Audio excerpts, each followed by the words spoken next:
just coming up with a way for just manipulating the RNG in this game. Yes, and it looks like the race has started. Now, we know they've already got the actual resistance glitch going, because, well, I think someone once said, essentially, the only reason why this is called NMG is well, not NMG. Any percentage, because basically they didn't want to call it New Game Plus because of that glitch. Yes. So anyone who's not familiar, in the coding of the game, your partner's equipment is technically not being used until you load a save file. So in this case, what all of us do is we load like an in-game save file, so a lot of the resistances and speed-ups apply to all your partners throughout the game. Which is very, very useful. Considering this game control you like no one's business. Yeah, so let's see if the tutorial monster will take his first kill, which is definitely possible, but so far it looks like they're... Oh, the crit at the end? The Cyclone? Oh, it's which useful. Which waste time. Yeah, but... Alright. I know during my first race, yeah, I actually had the crit... I basically got killed from the tutorial monster. Oh, yeah. Kinda sad. I'd say about 25% of the time that monster kills you, at least. Oh no, I've literally had, after the first hit, miss, and then he gets a crit. Oh, yeah. That was kind of just like, what the...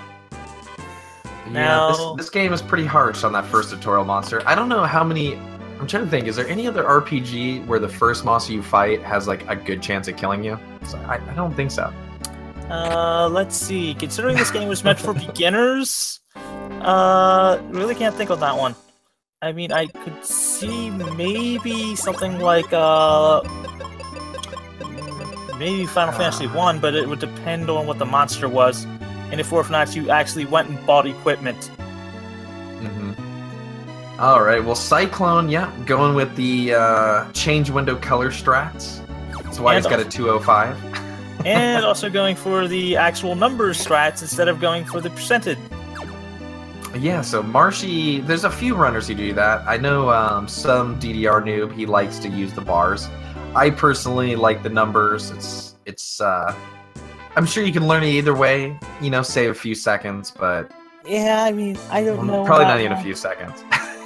Yeah, I mean, unless the animation somehow lags the frames the slightest bit, but I have no clue on that one. Oh yeah. Well, I mean, it saves you a little menu time, I guess, but you always want to kind of put your text speed on 1 anyways, so you're going to be in the config menu. Yeah. Though technically, if you just mash the whole game, you probably don't even need the window speed up, but, you know, we're talking a few seconds over a 2-hour game, so not too bad. Yeah, I mean, hell, for some of the stuff, I've literally just held A. Just straight up, just, okay, if you're gonna glitch, I'll just hold A straight and it'll go through. Oh, yeah. And looks like Kaylee with the first miss was Cyclone, so he's actually... I think that pulled him back a little bit. Yeah, I mean, they're not getting the, what, the average is what? Well, a good time is, I think, around, what, 3 minutes if they're insanely lucky? I always say sub 4 is a good time. I think 3:30 is pretty close to optimal. I mean, of course, Benjamin could crit every swing, and that'd be insane, but... Yeah, that would. Good luck with that. Would. Well, and the Minotaur dying to life, like usual. Yeah. And they both get a sub 4 on that. So that's always my goal, like, mentally, is like, as long as you get that sub 4 in the beginning, you didn't get trolled too hard. Yeah. Yeah, so how much time does it take to beat this game for the runners?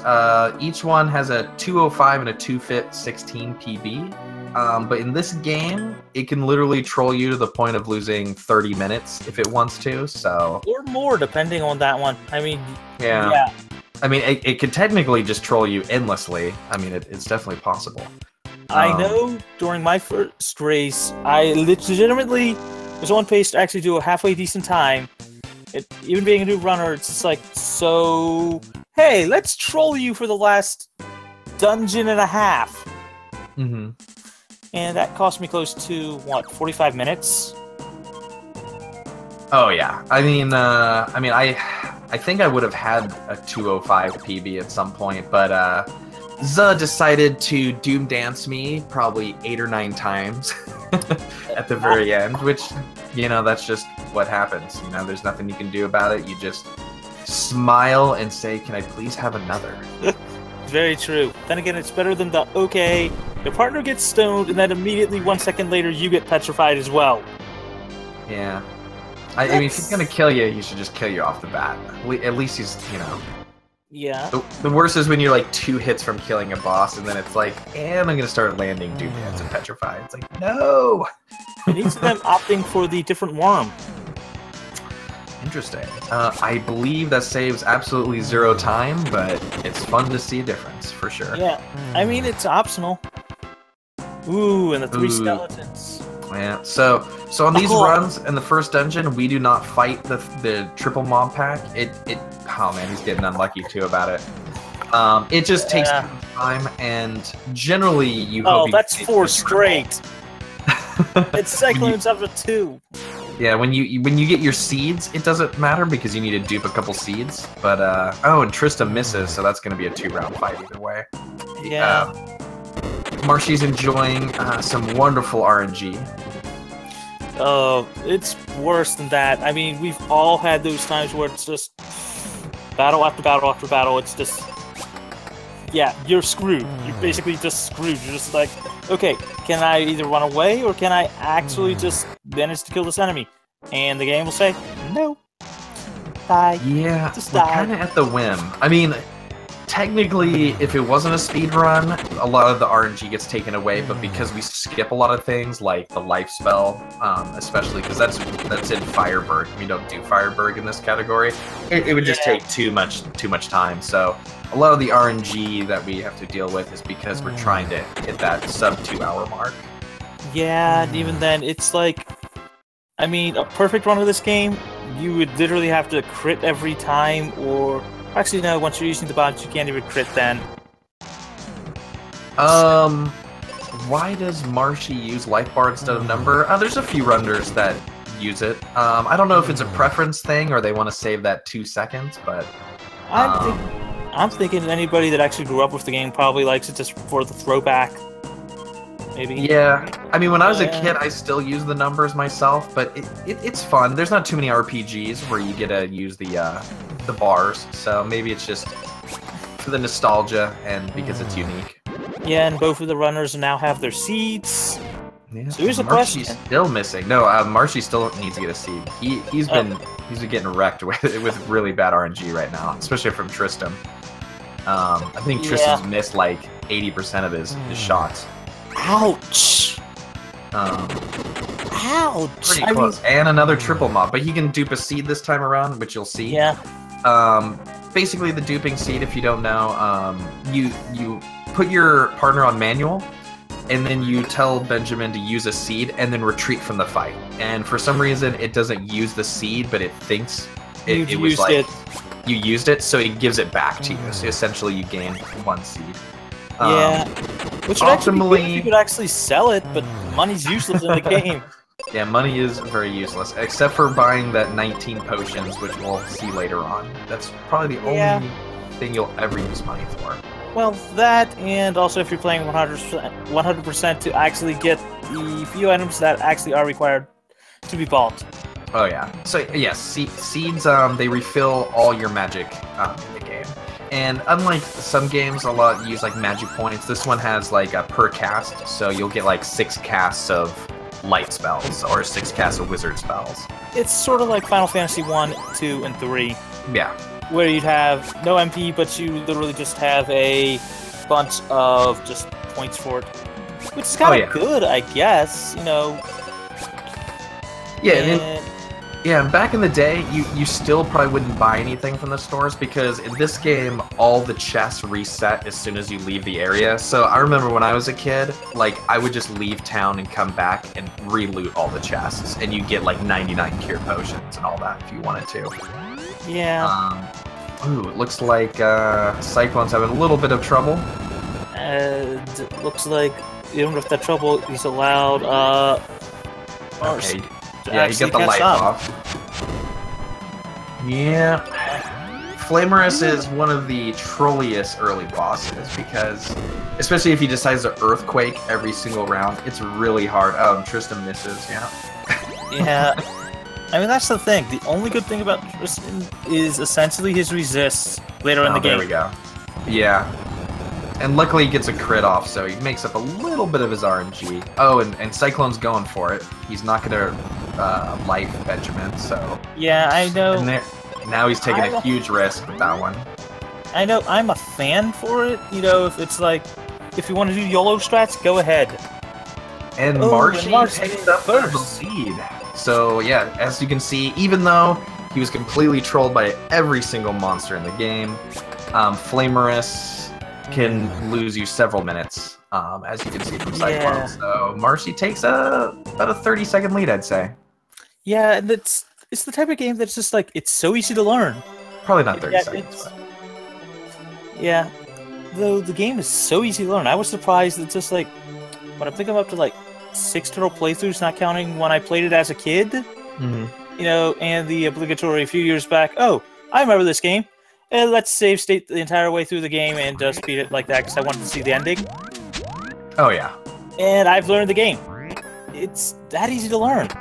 Yeah, I think by my 3rd speedrun of the game, I pretty much had the route down. A lot of what you're learning in this game is how to do a single round on all the different mob combinations. So you'll see one, you're like, okay, I need to switch to this, and then just speeding up your menu time.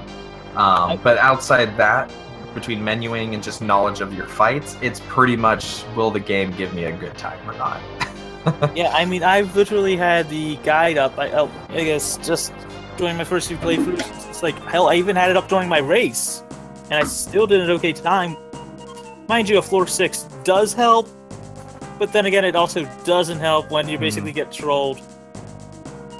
Thank you, Fourth Queen. You know, he came to my channel one time, and I made the same mistake. I actually called him Narshe because I was so tired. I thought he used the name from Final Fantasy VI. And I think it was like a good hour before I realized I was calling him the wrong thing. But yeah, it's Marsh, not Marshe. Thanks, man. Yeah. Much appreciated. Though 6 is still a good game, and I'm still glad we actually got 6, considering Europe, this was its first Final Fantasy. Oh, man, that's so brutal. Yeah, at least we got the first one for Nintendo and 4 and 6. Yeah, but the sad thing is, this replaced 5 for us. Yeah, that sucks. Yeah. So at the end there, you guys probably noticed that Cyclone and Marsh, they both picked up the potions. Now this is to set up a glitch later on if you're unfamiliar. Which we'll explain more as we go, but you'll see there's very specific item orders that we pick up to completely skip Firebird later on. Oh, not just that, but it also basically gives you infinite seeds. Which is just kind of busted. Yeah, I mean, you could technically still get infinite seeds by just buying 0 seeds, but like you might screw up your inventory really bad if you don't put it in the right spot. Yeah, I mean, I'm personally going to try at some point to dabble around with that. Just for fun, because, well, it's fun, and it's one of those games that's just like, okay, it's a great example of how badly Square Enix, well, Squaresoft at the time, just screwed over this game. Mind you... Oh, go ahead, Matt. Oh, I was gonna say, you know, it was one of those things, like, because we had such a large gap, and they wanted to bring in like that child audience, but we had a large gap between the Final Fantasies since we didn't get a lot of them, and I feel like they just kind of like, to make sure people remembered the Final Fantasy name, they're just like, here, we'll throw this out. Oh no, the reason I heard was namely because it didn't sell well, it was selling so well in Japan that they thought we did not know what the hell we were doing. Yeah, well, I mean, that was always a taboo that North American players were terrible at video games. Which I don't understand where that came from, but what are you gonna do, you know? It was all, Japan. Yeah, Japan's very interesting when it comes to video games in general. Very true. Especially Nintendo. It's like, can we get some more Switches and NES Classic Editions? I'm just saying, I know they retired it, but come on. They didn't make enough, did they? I'm just glad I got a day one Switch. And mind you, GameStop I was at literally did not sell out the entire pre-orders. They had them day one. Oh yeah. Actually, the US version of this game is harder, but that's primarily because of bad programming and not actually like intentional. Yeah, it makes you wonder why people don't run the Japanese version. Did they take out a lot of the glitches? Well, the Japanese version, I know is actually harder in some areas because some bosses can actually one-shot you because of the way the programming works. I don't know. I haven't dabbled in both enough, but I've heard there's definitely some distinct differences between the two. But this is one of the few RPGs that actually, you'll see a lot of high-end runners just prefer the US version. And it's more to the fact that there's really no major difference. And actually the US version is the actual older of the two versions. Was this the first game that had RPG enemies that changed as they got more damaged? I'm gonna say probably not. But it is kind of unique to these kind of games. Yeah. I really enjoy that they break down. I mean, the nice thing was the people that I think it was the director of this game was also the guy who directed Final Fantasy Legends 3. I mean, I could be wrong. I mean, two people in chat say they think it was. It could be. I want to say there's probably some Nintendo game that's done it, but I definitely could be wrong. I'm trying to think if maybe one of the Dragon Warriors did it, but maybe not. Well, it's hard to dig into the amount of games I've played. Hey, the memory banks are deep. Yeah, that's true. I mean, I'm good enough when it comes to memorizing a game here and there. Ooh.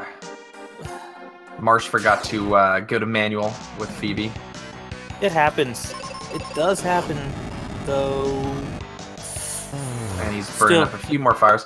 I'm not sure, maybe Marsh doesn't know, but when you get mixed monsters like that, you want to actually go manual with your companion and do an AoE fire attack, especially on those monsters, and you'll one round. Oh, he's actually opting to do turtles on the right side, so he does quite a bit of differences on the routing, too. Yeah. Which... I prefer going left because you get more fire spells, so using up all your lightning bolts here will technically mean he needs the seed earlier, which I'm not a big fan of, but we'll see. It might work out. I know I'm personally a fan of. If you get a crap load of bad formations, just take the extra second or two on the way to, on your way to actually needing the seeds. Just dupe an extra seed every now and then. Just straight up, it's like, I'm still learning, but I'll take the extra seed or two just because, honestly, if I get a bad formation, I need to run, I'll take the safety. I'll just take the safety. What's a second or two, here and there to actually help? Oh yeah, and thanks for answering the question, guys. I missed that one. No, it's definitely not a ROM hack. It's a preference. It actually starts as the bars if you don't change it. Most of us change it to the numbers because it's a lot easier to see quick hand. But if you're used to the bars, I'm sure it's not a problem for most of the runners that do that. I think it's more preference at this point. But yeah, personally, I would just flip a coin sometime. I mean, it's just that's literally how much it makes the difference. It's like literally a coin flip.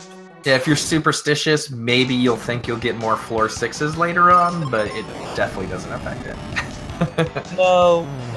I wish it did, though. I know this much. We still don't even know how that is determined. I've heard several different, like, hey, maybe it's this. Hey, maybe it's this. I mean, I'm personally just trying to figure out, okay, what are the ways that I can actually decrease the chances of non-bad floors? But that's me. Yeah. Yeah, exactly. You do save a few seconds leaving on scale, though honestly, I think the few seconds, at least for most of this runs, won't really matter because there's so much RNG. But yeah, knowing the exact values, if you get used to the bars, I'm sure you can eyeball it really quick. But I really like to know when your partner's going to heal or not, especially if you're really close to that margin. Because once your partner drops to just below half-life, or you drop below half-life, they'll try to heal you every time. And so if you're not familiar with the bars, I could see you maybe messing up a few fights because of that. So I'd say early on, I'd go with the numbers. But I'm sure there's plenty of people like who run the bars that know exactly when you're at the halfway mark. But I wouldn't personally. Yeah. Because I'm not that Uber. I mean, unless it's like, I'm trying to see if it actually. I mean, if someone actually knows the, how many, each bar equals, yeah, that might help. But I have no clue. Honestly, I think it changes too. So. Yeah. But well, we're up to Squidite, so for both players. So they're Cyclone was able to catch up a little bit. He had a little bit better strategy on the monsters themselves. Marsh going a little bit behind on some of the fights using his spells. Not so optimal, but close enough. Yeah, and this enemy right now, you'll see him about 10 more times because there's an entire battlefield that we need to clear out to get the exit spell where that's the enemy we want. So from boss to, I guess, peon in the span of, what, 30 minutes, you think? 20 if you're lucky? Now, everyone's saying each bar is 40 HP. Does that... But when you're, like, in the several thousand, doesn't that change? Or does, like, the bars get thicker? Because I don't use it that way. I don't know if you guys know in chat. I think the thickers are like that because I know when you're just starting out, I think, 40 HP is how much you have total? My stream just locked up. I'm going to refresh. Okay. I don't know if you're still going. Oh, it's still going. Yeah, Cyclone's on his way back. Marsh is actually... Oh, the bars get smaller and you get multiple rows. Wow, 40, that's such a weird number to choose. I think they wanted to do 50, but just couldn't get it to work. And instead of just fixing it, they're like, whatever. Well, 40 that's it is. Sort of how the game is. It's like, Yeah. we don't need to be perfect. I mean, Okay, one of the... Oh, go ahead. Sorry to interrupt. It's okay. I was going to say, one of the best quotes I've ever heard about this game was, I think it was the director once saying, it's like making a Game Boy game, but for the Super NES. Too true. No, the nice part... Oh, yeah, sorry. I was going to say, for Squidite, actually on my PB, I was a little over 22 minutes. So both runners are actually ahead of my PB currently. Even with the trolling, because, I mean, that's the thing with this game. I think on my PB, I got trolled so hard on Flamers. I think I was like a minute and a half back. But usually you want to be around the 20-minute mark if you can. Slightly better if you get good RNG, but I know 20 I'm up is like actually the pretty 25, maybe close to 30 for that one, but then again, I'm still learning the game and, well, remembering the weaknesses. Then again, I do have to give shout-outs to... hold on a minute. I'll be back in a minute. Yeah, no problem. Yeah, maybe that was the secret goal of Final Fantasy Mystic Quest, is that they wanted us to get better at math. So by doing it in 40 counts, you'd have to really think about it. I'm sure it's just like, this game has so many oversights, they're just like, they didn't care. But yep, Cyclone's going in with the maze. So in this section, if you're unfamiliar with the game, we actually put the pillars in a certain formation that allows you to skip a lot of the monsters in this area. Which there's a few places like that where, I don't know if it's an oversight, but technically you can basically get away with just fighting, I think, 3 fights here, get the chest, and fight the boss. No, 4 fights, sorry. 2 Nagas and these 2 guys. And then you just position the pillars in a certain way and you skip the rest, which is really nice. Yeah, 50 bars probably wouldn't fit, exactly. It's one of those things where you just say, screw it. Now... So on the seed count, I meant to mention earlier, there's a couple of different ways you can go about it. I personally like to try to dupe only 1 seed if I can get away with it. 2 seeds is definitely, I don't know. I think if you dupe 2 seeds, you're definitely good to go, especially if you line up your fights properly. I think you can do 1 seed technically if you use the inn right before you enter this area. So. I feel like probably the 2 seed strategy is faster than the end, but I've seen runners go either way with it, so I don't know if it's just a matter of, hey, if I had to run from a few fights, I'll take the double seed, or if you're actually saving some time there, because it feels like the end would be slower, but I don't know. I haven't timed everything to the exact, because you'd have to throw a couple runs away for that. Yeah, I know. I'm gonna have to do that in a bit. Yeah, and most runners of this game, we actually pretty much just do full runs. I don't know too many people who throw away runs, because like there's so much RNG. It's like you could be 5 minutes back and still PB with like plus 10 minutes if the game wants it, you know. So a lot of the time we just play the game out, which is kind of rare, I think, for speedrunning games. Because a lot of times, you know, like with like Donkey Kong Country, which is one of the tournaments going on right now, like you reset all the time when you're trying to go for a new PB. Where in this game, it's like, I'm down 2, but I could be up 10 in 30 minutes. So you just go for it. And it's not just that, but it's also one of those games that honestly, you want to practice. It's actually worth. I mean, what? It's out for the Virtual Console. Just pick it up and just, you know, save a save state there. You know, I mean, also it also supports Nintendo, but at the same point, you know, it's actually an amusing game. Ooh, and Cyclone's having a little issue. Generally, if you get a really optimal crab fight, you don't need to heal your Benjamin. If you want to take the risk. Now, Cyclone's getting controlled pretty hard, so he's gonna take a few actual cures to get through that fight. Did you see if either of them picked up fire, or are they going fireless? I don't think either one picked up fire. I might have missed it, but I believe both skipped fire, which is only a few seconds out of the way, but technically fire is only good for this boss that's coming up in Ice Palace, and bombs do identical damage. So you don't really have to pick it up. It's kind of a personal choice if you want to save those few seconds or not. Yeah, and it's more the fact or save bombs. Not just that, but it's also because of the way the game is. It's the whole fact of, honestly, you could go out of your way to pick that up and still basically, you know, it's really almost not even a time loss sometimes. It depends. If you're literally getting an insane, you know, an insane, you know, amount of RNG, it helps. Oh, yeah. Yeah, with the insane amount of RNG in this game, anything can help, really. Yeah, I mean, heck, honestly, I'm surprised no one's ever thought of just, although I can understand the time waste and having to make sure you have enough cash for it, but who needs money in this game? Why not just pick up the steel helmet? I mean, what? I think it actually gives you a +5 attack, but then again, it's +5 attack. What does that do to you? Nothing much, I think.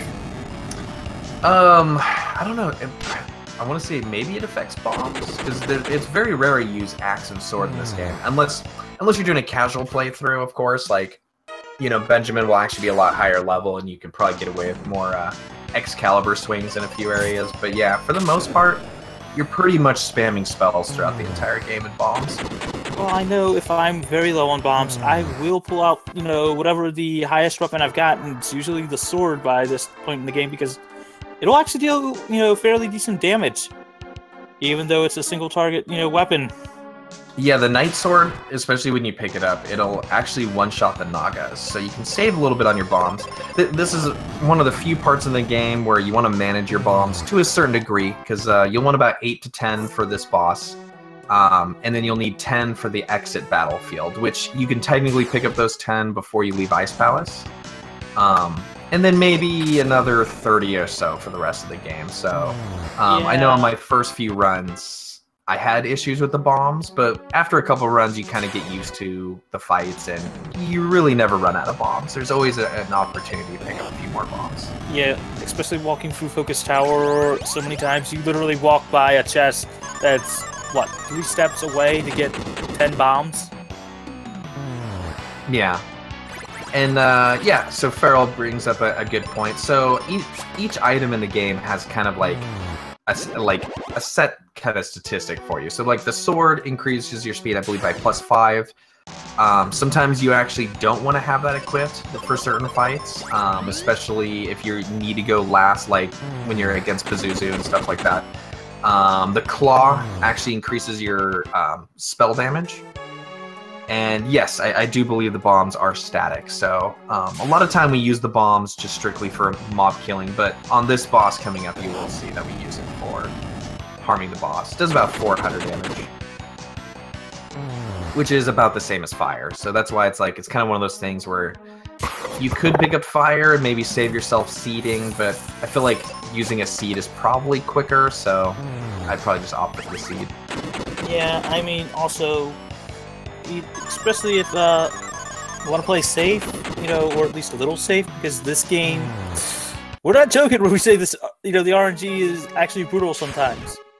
Yeah, and as you can see, Marsh actually takes the lead again because of it. They've been neck and neck. It's been pretty impressive. The RNG has been, I feel like the RNG has been worse for Cyclone with the bosses, where it seems to be where he's losing some of his time, but in Marsh has actually had most of his bad RNG during the mob fights, which you can kind of get a little bit more away with, luckily, so.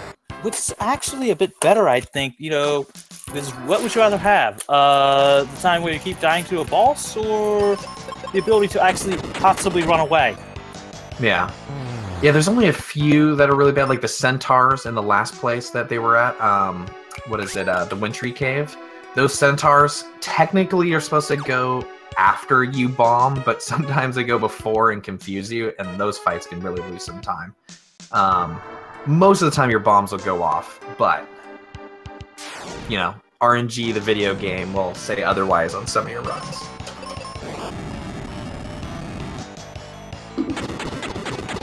Yeah, because I've literally lost probably 5 minutes to Wintry Cave, simply because Benjamin decided not to throw his bombs before they confused my entire party, and then you go to kill yourself over 4 rounds. Now, what's really sad is you can't even attack yourself. I mean, if your partner's dead, you don't have life. It's like, God, I wish I could just kill myself in this game to restart it. Yeah, and sometimes you try to run from the fight and it won't let you, and the monsters won't kill you for like 6 more rounds. You're just like, ah, just kill me. Yeah, I mean, heck, I guess in that case, what? Just defend and just hope? Yeah, or I guess you could go all-out attack, and if they really don't want to kill you, you might actually win the fight. It happens occasionally. Yeah, I mean, I've literally just like, okay, I've literally, without having a partner, which is without having a partner or with just Tristan, and he was missing a lot, I literally survived to get to the boss of the Bone Dungeon with 1 HP. Basically, I went into the dungeon, got hit, and was like, screw it, I'm just gonna YOLO this, because I know I'll just get revived later. And I made it through the entire, after the second room of the dungeon, with basically the entire rest of the dungeon with 1 HP. That was just hysterical.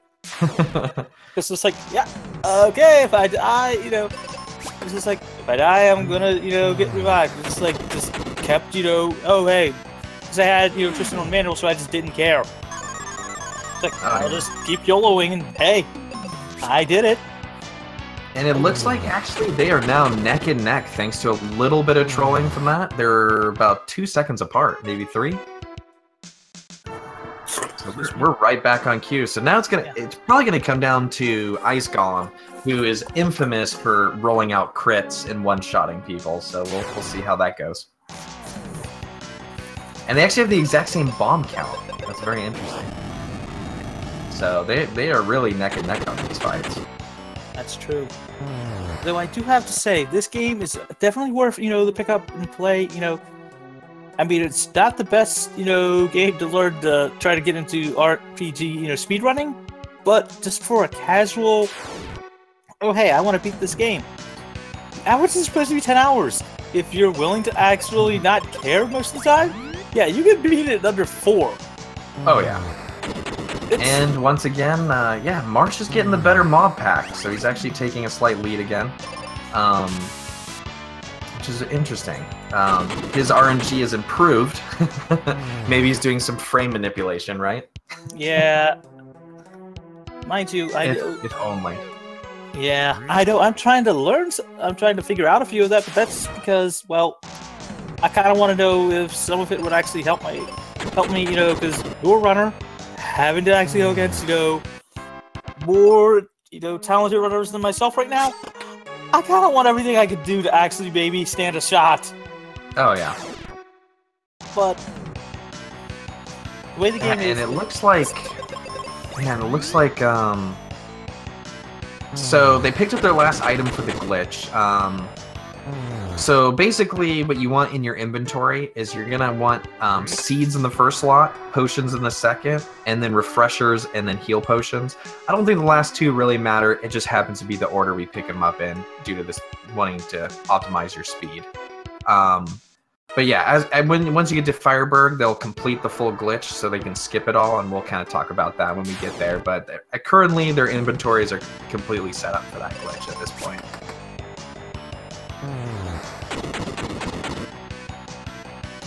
and what's really funny is this glitch wasn't found until, what, 2013, 2014?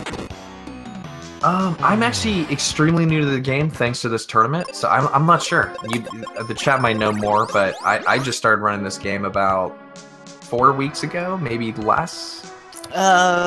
Think about a week for myself, maybe 2.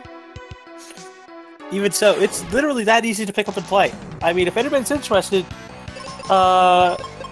it's Mystic Monday. Basically, Mondays are when, Final Fantasy Mystic Quest has their weekly, and our week is at 10. If you want to pick up the guide, it's on Game Facts.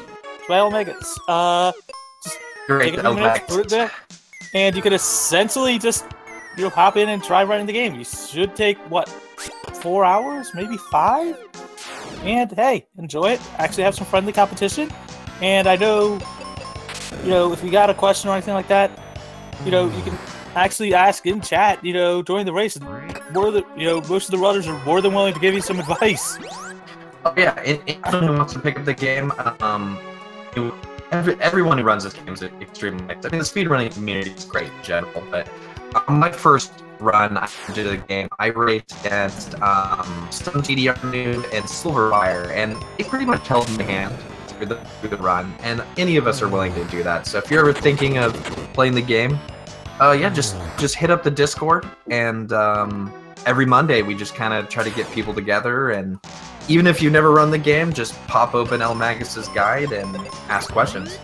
Yeah, I mean, literally, it lays out everything. I mean, I forget who did it. Do you happen to know? Someone actually, for the tournament, because they wanted an actual easier way to knowing all the formations, just took out all the information from that, and just basically made an actual condensed version of, for this formations in this area, here's what to do. Just straight up, here's your tactics. Yeah. So it's essentially, you could just have both of those open and, hey, I can speedrun a game. Oh yeah, it's not too bad. Hopefully my voice is fixed. For some reason, I just have to reboot Voice Meter, and I'm back. So let me know if it's full robo. It's good. It's good right now. Okay. I don't know what it is, but when the Voice Meter is open for more than something like 10 hours, it just goes full robot. Awesome, sweet. All right, Ice Golem. So now this guy has about, I have it written down, he's got 6,500 HP, and he's one of the guys, few bosses are actually like to keep track of his hit points, because you can kind of assess your risk better. And it'll kind of give you an idea of when he's going to start AoE life tapping both your party members, which he'll do on basically his last animation, which is probably his last 1,500 hit points. Oh yeah, the music in this game is awesome, for sure. But so far, Ice Golem is cooperating really well.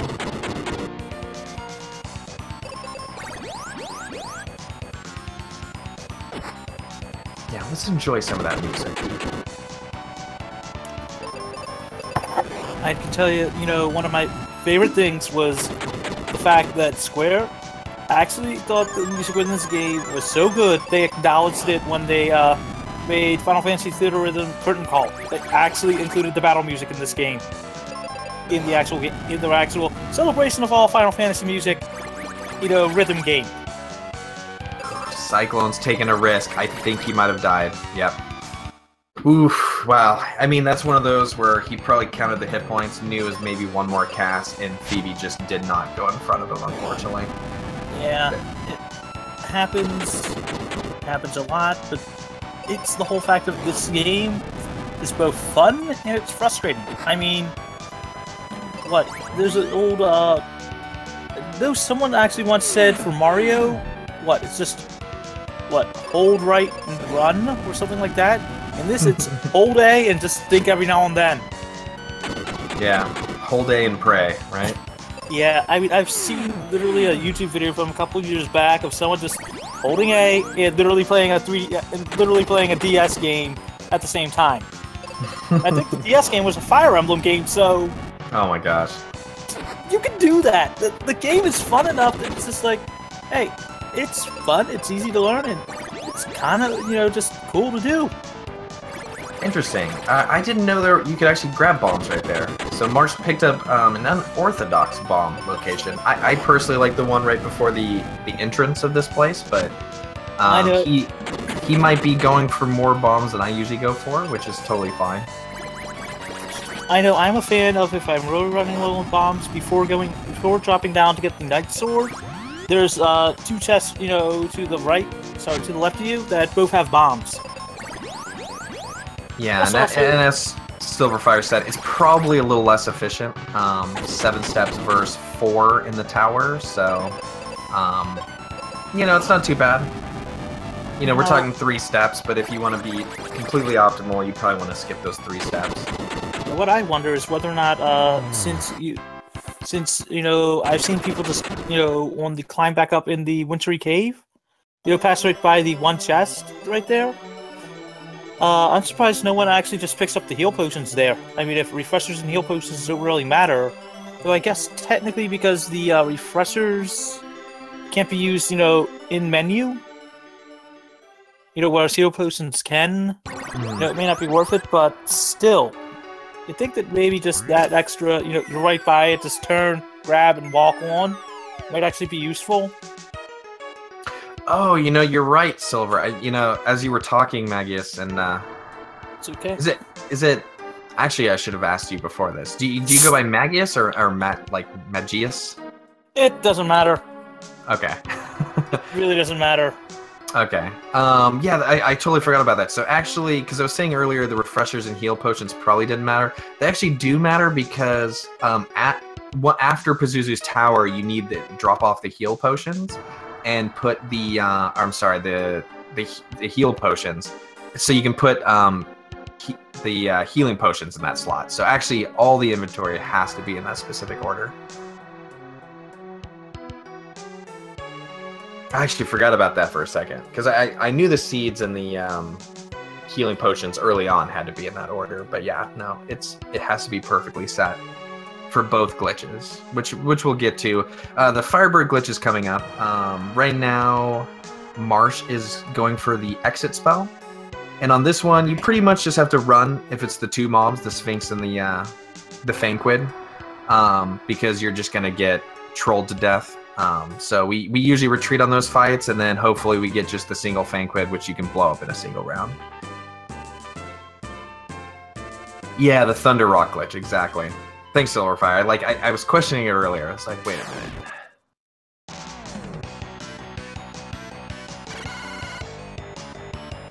So we'll see who gets trolled harder here. So far, Marsh has had a few Sphinxes, but both runners are actually still within, I'd say, a minute of each other. Cyclone, taking that risk, did lose a little bit of time, but luckily, on the second time around, he played a little safer. He lifed Benjamin and brought him back into the fight, so... But still anyone's game.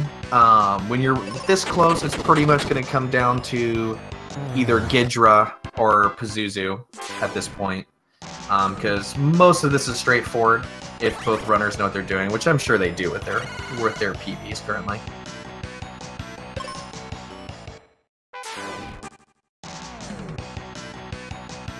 And actually, I wouldn't be surprised if Marsh, if he gets a floor 6, he could potentially PB, because he had a really good Ice Golem time, which could put him into the low 205s, maybe under 210 if the game allows, of course.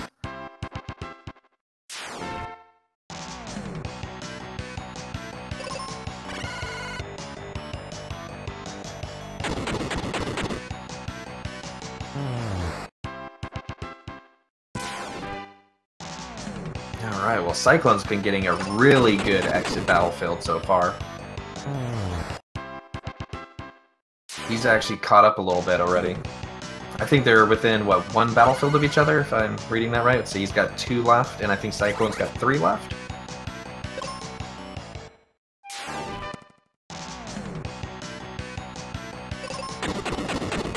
Yeah, this has been a good race so far.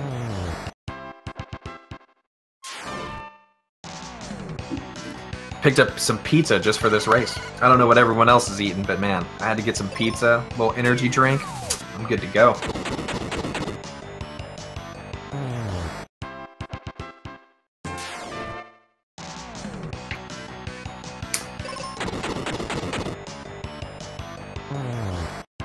Yeah, and they both got exit, so Cyclone got a slightly better battlefield on this one.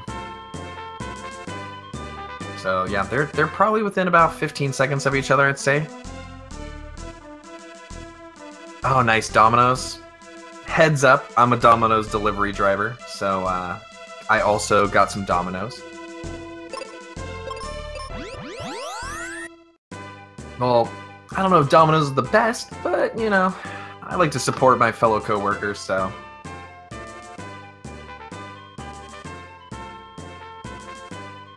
I wasn't doing the exact count. I know Marsh got a pretty bad Sphinxes because he didn't die on Ice Golem, and they're still within a couple seconds of each other. So, I'm sure he probably got 7 or 8, but I wasn't doing the exact count. It was a horrible place to work at. I am super lucky. Everyone I work with is super nice, and they're hilarious. You know, it always depends on who you work for, right? Little Caesars. But yeah, like most of the guys I work with are really cool. So I think I personally lucked out, but I could, you know, those jobs are kind of hit and miss for sure, depending on who's running it.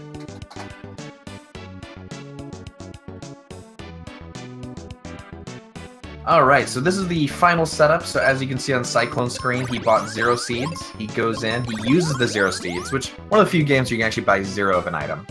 And basically what that does is you can kind of overflow or underflow in these old Super Nintendo games. And basically when you use it, it takes off 1 seed, but because you're at 0, it'll actually overflow it up to, I'm gonna say 256 or 255, depending on where it lands. You'll only see 99 ever. But because of that, it also overflows the item next to it, removing your cure potions. And then at that point, you'll notice that he'll pick up 19 heal potions. And because, and correct me if I'm wrong, I believe it's because it's kind of based on Hex. So like the 19, it kind of like, it adds items based on the slots in your inventory. So it's like, it'll be like 1 + 2 + 4 + 8 or something like that. Like I forget the exact number count, but based on that 19 number, it actually completely erases your inventory and adds a very specific items based on that 19 number. I just forget if it starts at 0 and then 1, 2, 4. I forget the exact number scheme, but basically you're inputting, like, you're telling the game, like, I want value 19 for your item selection. On 100%, you can't do this, of course, because you'll wipe out most of your items. And yes, if most of you noticed, Ruben, he was actually in your party, technically. He was stealthed. He was hiding, and you pretty much ditch him as soon as you get him. And then, of course, we get Tristan back, one of the worst characters in the game, unfortunately. Luckily, you only get him for a few scenes, and then you chuck him as soon as possible. I always love in this game that when you get Tristan, he always walks in with the boombox, and your main character can actually like hear it, and he's like questioning. He's like, "Where's this music coming from?" And then Tristan appears out of nowhere. Every single scene that happens. Yeah, can't even beat a mummy. Exactly. Now, Marsh is actually going for the triple mummy. A lot of us try to run from it, but that one's so heavy RNG. It's kind of a hard fight. But as you see, he got petrified and killed. That's why technically we try to run from the triple mob packs here. I've had times where that mob pack will be a triple mummy 10 times in a row, and you just say screw it and you go for it. It's kind of up to you, but yeah, triple mummy is kind of a risk. So Tristan's the only ally who has his own theme music. Interesting. I didn't ever really thought about that. You might actually be correct. I do love that boombox. He's just carrying that boombox around. The only good thing about Tristan. Yeah, Mummy Ghost isn't too bad. Yeah, and actually, you can technically... I almost soft-locked earlier. God, who was watching me? I think Cruel or Silverfire was watching me, I forget. But on that single mummy fight, I actually forgot to heal, and I was at 120 HP. Oh, and God. I got lucky he threw a poison attack, and I survived it. But technically, I pretty much was in a soft-lock state if he didn't do that. Which is terrible. So make sure to always heal up and seed up. Like, keep a good eye on that.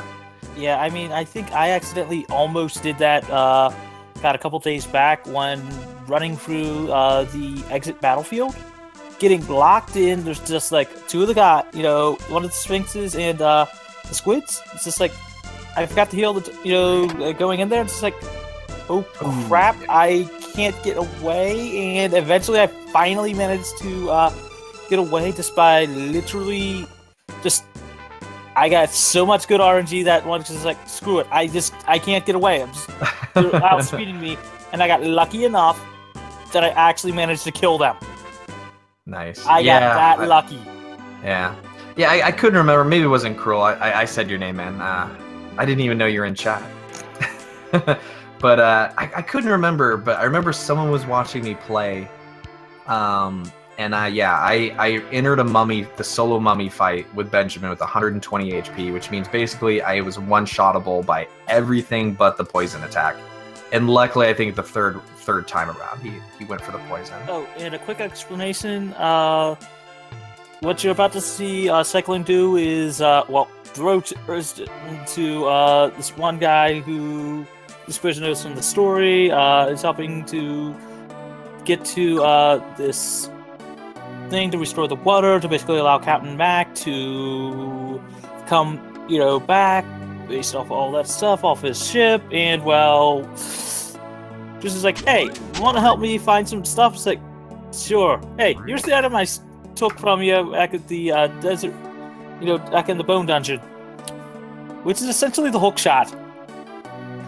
Yeah. And here comes Phoebe getting annoyed at all that, and just like, hey, I'm gonna set a bomb. And now it's just like, hey, remember that bomb I just said? Apparently it's causing this to collapse. Oh, yeah. Yeah, Tristan hoarding that Dragon Claw from the very early game.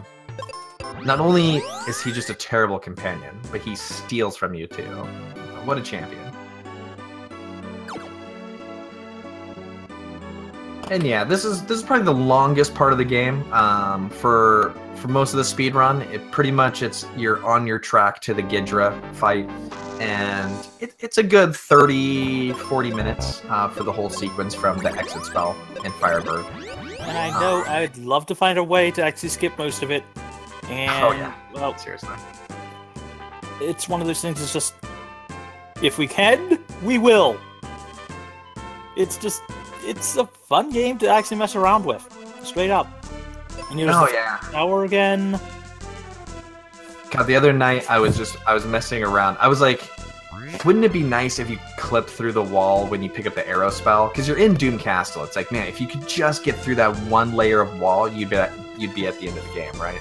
Yeah. Of course, you probably wouldn't have the correct setup to do anything, but I was really hoping for something there. But I'm sure it's been heavily explored. But you never know. Like, Super Metroid, right? That game's run to death, and they recently found that the moonwalk glitch, where now you can uncap your falling speed, and now it's like opened up this whole new chain of world record potential, which is just amazing. Thinking games 15 years later, it's like there's something always new to find.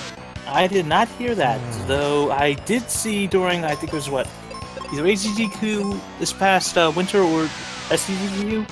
Did you happen to see the Blaster Master race, that they actually discovered a glitch, live? Oh, no, I didn't. Yeah, apparently one of the runners, this basically allowed him to get back in there, It's like going through one of the bosses. It's like somehow just like walked in there, weapon was there, and they got to skip the entire boss fight. Wow, interesting. Yeah, you never know. I mean, you put that's why like we love having more speedrunners on any game that we play, because you never know. You could be that one guy who just happens to come across that glitch that changes the game. The Blaster Master boss. I might have to try to find that. That sounds really interesting.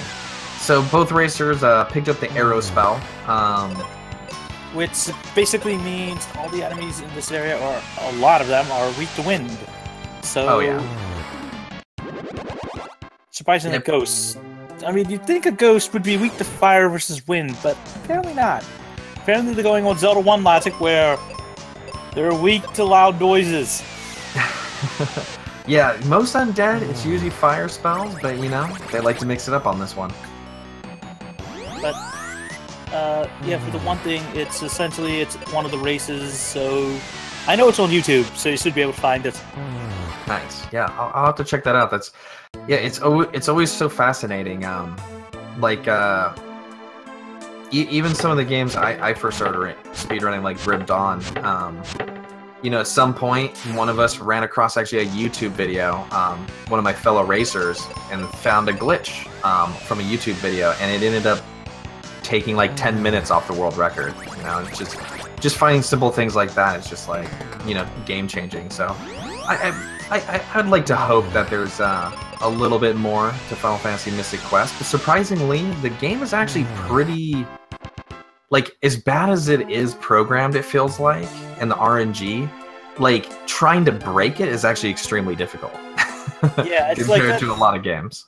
I mean, I know I'm a fan because, you know, coming from okay, I'm going to speedrun, you know, more casually, because growing up, essentially, oh, I borrow a game from a friend. Oh, the classic blowing on it, all that kind of stuff like that. It was just, oh, hey, your file got deleted.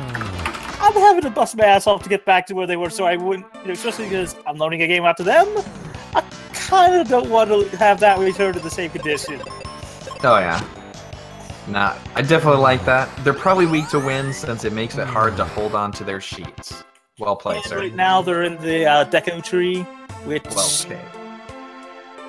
played. It's the Deku tree. Yep. So Link was not the first one in here. That is true. Now, they are still within one mob pack from each other. This has been an incredibly close race, considering how much RNG they've had to go through. Cyclone taking a slight lead, even after the Ice Golem, though I think the exit fight really helped him out. He had some really good Fanquids on that one. But yeah, it's pretty much anyone's game. I mean, I've seen Gidra delay games 10 minutes, so that'll be the next big marker, and then... Pazuzu. Though technically, I mean, usually he doesn't, but I say usually because technically, Dullahan, he can screw with you. He's less likely to, but he does technically can one-shot Phoebe if he crits with his rapier attack, which I've seen a few times, which is really annoying, but I'd say 85% of the time he's a pushover. And I never realized this, but someone in chat pointed out, apparently the damage is not RNG? Nope, it is. I mean, if you notice, like with the bomb attacks and everything, you do a set amount of damage every time. Makes you wonder, though. Which is actually kind of incredible. Yeah. Oh, God. Mars, don't die! Just don't die! Oh yeah, and Dullahan can Doom Dance. Yeah, so he, like I said, most of the time he's kind of a pushover. You basically leave Kaylee on auto and just drop a bunch of flares in his face, which you'll see they'll pick up a little bit later here. But yeah, I've seen him step up his game a few times. So yeah, I mean it's the type of game that it's just like you want to have some fun. You know, sit down, relax. Hey, it's the hook shot. Oh, yeah. Still, it's the type of game that it's fascinating to watch. It's like, because it comes down to execution and just RNG. It is literally one of those speedruns that okay, at any moment, if you've got the perfect RNG where you're critting all the time, you know, I don't know about you, but it's literally one of those things. If you can just know what you're doing, you have a shot at the world record. Just straight up, just, hey, I got great RNG. Oh, wait, I'm on pace for possibly taking the record? Okay! Yeah, I mean, that's the thing about this game, is like, once you get your menu speed down, anyone can get a sub 2. I mean, you just need to optimize your menuing speed, and the routing is really not that difficult, and then just keep rolling the dice on every run you do, and you'll eventually get there. It is essentially the gambler's, speed run. It's like, it's good for, the beginning when you're learning it, when you're learning your speed runs. Just remember that essentially, this is not, a good game to learn, to actually build habits from. It's fun, but hey. I did not know that. Feral Pig says 75% chance to get 2 worms on this floor. So we actually saw Marsh running from fights where Cyclone's fighting the fights. It's actually interesting. I wonder if that's actually faster. I mean, I guess you can get trolled, but considering you can 1 round on a 2 worm and running's really quick, I actually kind of like that strategy. That is actually pretty good. Because if you watch Cyclone's side, like, I'd be worried, like, Marsh right now is kind of getting a little bit trolled on that pack, but on a few of them he reset to 2, and not having to do all the monster animations, it could potentially be quicker. You are rolling the dice a little bit harder, obviously, doing that, but I kind of like that strategy. Let's see, Cyclone was actually slightly ahead, so we'll see where he comes out on this one. Yeah, I know Marsh is in the first mushroom chamber, which makes you wonder, why can an axe cut a mushroom, but at the same point you can't just pick them up? Well, this isn't Mario, right? So we gotta use an axe. Oh, I know that. Wow, they're so close that it's not even funny. Yeah, Marsh picks up the lead again. Interesting. So his run strats and maybe a little bit of RNG luck, because Cyclone did get an ooze in one of his. Yeah, I mean, it's actually paying off. Actually, they're what? Same battle right now, just off by like 2 seconds, maybe 3. Yeah. They've been trading leads this entire race. This is about as close as you're going to get this game, which is amazing for how much RNG is in the fights. And now Cyclone takes a 2-second lead. Yeah, it is literally one of those games that's just... I encourage everybody that if you haven't ever played this, pick it up and try it. It's fun. You may get a bit frustrated, but within the first 10 minutes, you could basically skip all the story. Just straight up, there is no story. Yeah, to sum it up in a few words. Hey, here's 4 crystals. The world's in danger. Please go turn these. Please go rescue these 4 crystals, and we'll congratulate you when you're done. Yeah. And Benjamin shrugs a lot. He questions his whole mission. He's like, I don't know why I'm doing this. Oh well, I'm an adventurer, so I'll go on an adventure. Oh, the very first line in the game where, hey, my village is destroyed. What's going on? Exactly. And you don't even get to see it get destroyed. It's just like you appear on this random hill called the Hill of Destiny, which you can go back to. Interestingly enough, yeah, I'm not a big fan of the triple arrow on the worm fights. Usually you want to go single target at that point. That way you can at least drop 1 of the worms, get 2 worm animations, and then you'll get an exit and arrow following that. I feel like that's probably slightly faster, though Cyclone, maybe he just doesn't want to waste some time in the menuing and doing it this way. And technically, sometimes Benjamin gets lucky with the sword. Right there, like, only 1 worm attacked, and he was able to get the Cyclone off, the second one. So I don't know, it's kind of a gamble, but I usually do the single target on the triple ones myself. And I'm a fan of, it's worth the gamble every now and then, especially if you're low on HP. I mean, if you're low on HP, just go into, okay, I'm low on HP, they're near dead, I'm just going to roll the dice. I'm just going to roll the dice and hope, because if I fail, I'm already going to have to do this again. Ooh. But if I succeed, that cuts time. And Marsh getting unlucky with the Petrify, so he's going to have to redo that fight, losing a little time. Interestingly enough, both runners are being really smart. When I first started playing this game, I didn't realize if you leave Kaylee on auto on a triple Toad fight, she won't actually axe him. But if you leave her on auto on a double toad fight, like with one other monster, she'll actually axe them properly. Which is kind of weird that the game does that, but yeah, so you'll notice both runners put her on auto and told her to attack. I think technically on a triple toad, I think she tries a lightning bolt them, if I remember right. Or maybe she arrows them, I forget. Yeah, we can keep an eye out and basically let them know. So we I just know she does not do the right move on a triple toad fight.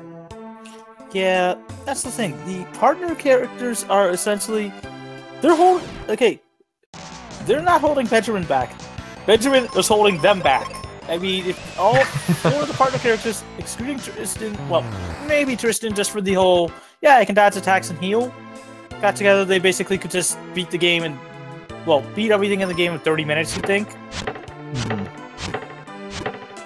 Yeah, Benjamin's kind of the weak link for a long time. I mean, until he gets the exit spell, then he really starts actually becoming more useful. Obviously, his bombs have uses there, but yeah, your partner for most of this game is doing, I'd say, 75% of the legwork, for sure. Oh my god, yeah, if you could play Phoebe and Kaylee simultaneously, this game would be done. Oh yeah, just straight up, just... Yeah, that would be just amazingly good. And so yeah, on the skeleton packs, you'll notice we actually manually arrow the two skeletons because for some reason she likes to use Cure, which is way worse. And I have to disagree with Chad. Someone in chat on this one. No, all the boys aren't useless. I would say Ruben is semi-usable. He is, just for the fact of, you know, he can do some decent stuff in late game. Ben actually is kind of useful because he can kill the final boss in, what is it, 3 moves? Yeah, Ben has his one moment. Yeah. One moment, but I mean, but if you could choose Phoebe and Kaylee versus Benjamin and anyone else combo, I'd definitely go for Phoebe Kaylee if the game would allow.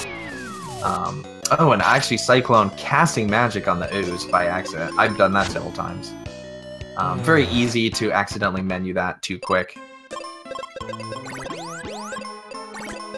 But yes, we'll talk about the boss fight when we get there for sure. There's a very simple overflow glitch with the cure spell that makes that boss fight pretty much useless.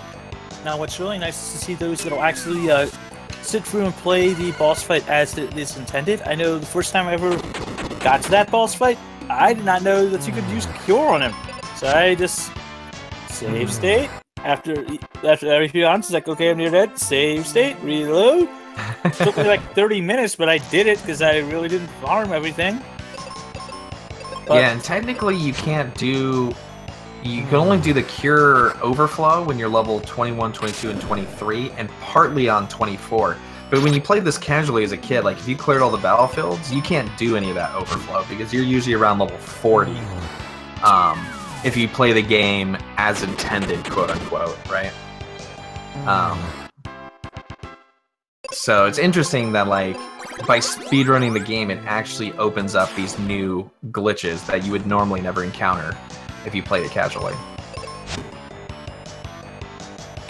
Which I heard there's actually a few games they do that. Like I'm thinking of picking up Chrono Trigger, and someone was saying Chrono Trigger you can overflow in a similar fashion. Yeah, from what I've heard, it's an elixir on the final boss. You spam elixirs. Interesting. Yeah, I haven't watched the world record runs yet. I kind of want to eyeball that. I'm waiting for a few other runners I know to pick up the game, and we're just going to learn it together. I know I need to actually learn what Final Fantasy VI is because it's one of my favorite games of all time, though. Great game. One fact of, I want to just learn it. I know the game. I have memorized a lot of the casual stuff. It's just, okay, can I take my time down from, like, say, a 20-hour time frame to at least a 10, using some of the casual speedrun strats? Oh, yeah. I mean, yeah, I mean, especially with games like that, you never really, like, you should never go into the mindset, it's like, I'm going for the world record, you know? Just challenge yourself, you know? Play the game, do the best you can, try to get your own personal best down, and maybe one day you're a world record holder. It's not, it's like, if that's your main goal, you're going to be very frustrated in speedrunning, I find. You know, you just, you got to look at it as like a self-improvement thing. It's just like how good can I get? Yeah, Make I mean, one thing that's the best. yeah, I mean, though, getting some help on that one, it's sometimes a little hard depending on the game you're trying to go for, because, well, the more competitive a game, the more you might actually, you know, not get as much advice. But then again, at the same point, the more competitive a game, you know, you actually might be able to get some advice. Oh yeah, and you know, all the speedrunners love having new players in their games, so you know, and we all are happy if someone gets a new world record. I mean, that's the greatest thing. Like, even if you're not the one, like if someone else does it, that's just amazing. I mean, like, I think it was what, a few weeks back, I was like, you know, Twitch saw someone actually, you know, speedrunning attempts, you know, at Mario 1's world record, stop midstream to go watch one of the Mario 3 runners, because he was basically on pace to get a sub, what, I think it was, what, a sub 50 or 50 exactly, around there. Oh yeah, I remember that. It's just like, yeah, that just goes to show you, it's just like, you know, what type of, you know, players, you know, especially those that, you know, run any game in, you know, a particular series. It's like, you hear Possibility or something, it's just like, I want to go watch that. I mean, that's just... I mean... Alright, so our Cyclone is hit the Ghidra fight. So, on this one, you're pretty much hoping you don't get petrified trolled off the bat.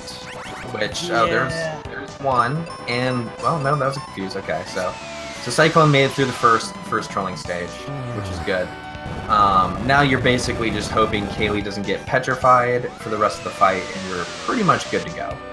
Yeah, I mean, it's the whole fact of just straight up, this fight alone is just, it's dangerous, it's deadly, it's not as bad as just straight up, you know, I mean, if you'd rather lose a fight, would you rather lose a fight within the first round or right near the very end?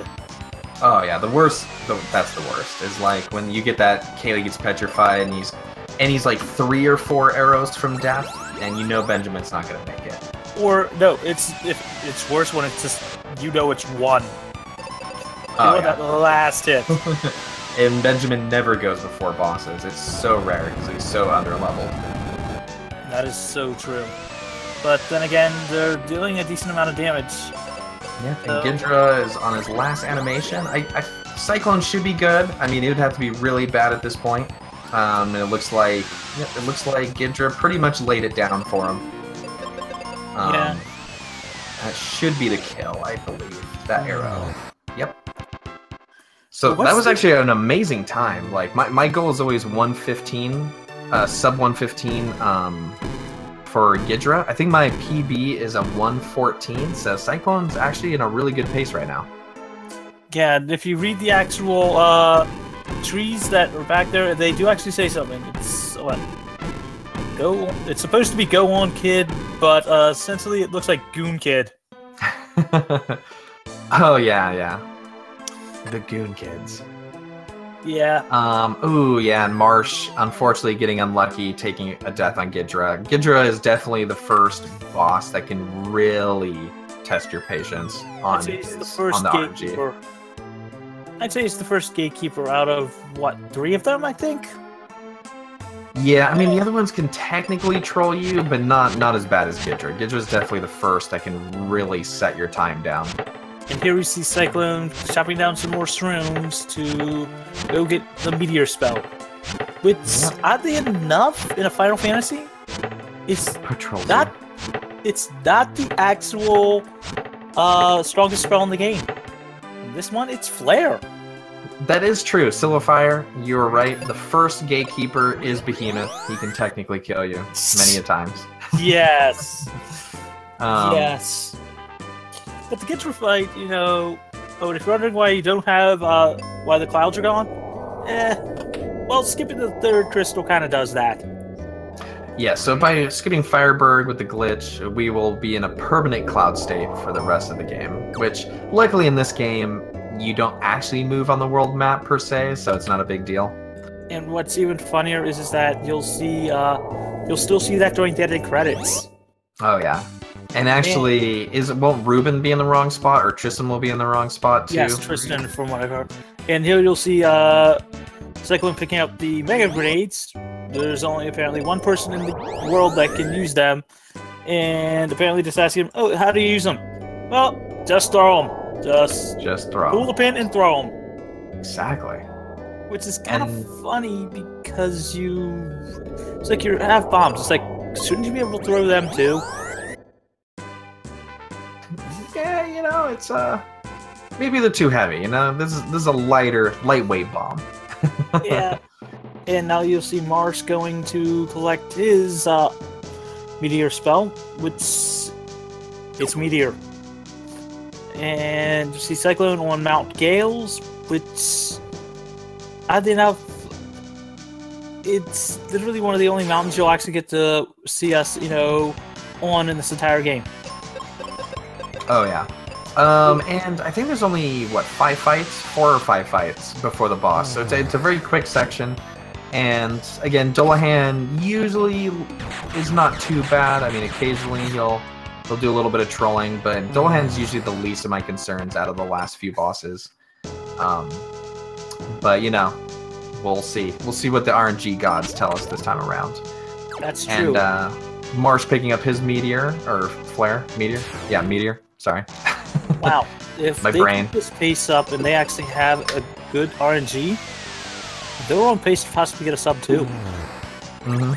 Yeah, no, they're Pazuzu will determine who's going to win this fight for the most part. Oh, not just that. If they both get a floor 6. Yeah, that is true. I mean, it really comes down to Pazuzu. If he gives them both the same floor, Cyclone is technically in the lead right now, but that can always change. That is true. That is very true. And yeah, in this section, as long as you're level 16, I believe, you don't have to use the claw for meteor to kill these. If you're below 16, you want to equip the claw instead of the sword. Yes. There's always that level cap. I think Doom Castle, isn't it? You need to be at least level, or no, not Doom Castle. What is it? I think Pazuzu's Tower, you need to be 18 to not use a claw, or something like that. God, my brain's failing me today. I feel you on that one, but it's still... I should probably do some practice runs. Oh, heck. I know I'll be hitting one up tonight for the weekly because, well, it's always fun. Oh yeah, there'll probably be 4 or 5 runners tonight after this. It sounds like we're waiting for someone to get home from work, I believe. So there'll be many more runs, just not on this channel. Yeah, I know. I saw like maybe around close to 10ish, maybe last week. But again, we had an 11-man race last week, last Mystic Monday. That was amazing. Yeah, I mean, it is literally one of those games that it's fun. It's just pick it up and try it. Let's see, did he seat up? Because I know you used... Okay, yeah, you did. Because if you don't seat up before this fight, usually you run out by now. Yeah. I must have missed that. And Marsh now wandering through Mount Gale as well, using his hook shots. And he's seating up just before the boss, so this would be an interesting Dullahan fight. So, yeah. Anybody in chat want to start making guesses on what floor Pazuzu will give our runners? And how trolly he will be? For the sake of the runners, I hope at least floor 1, being the second fastest. I never hope the worst on our racers, but floor 1 at the worst.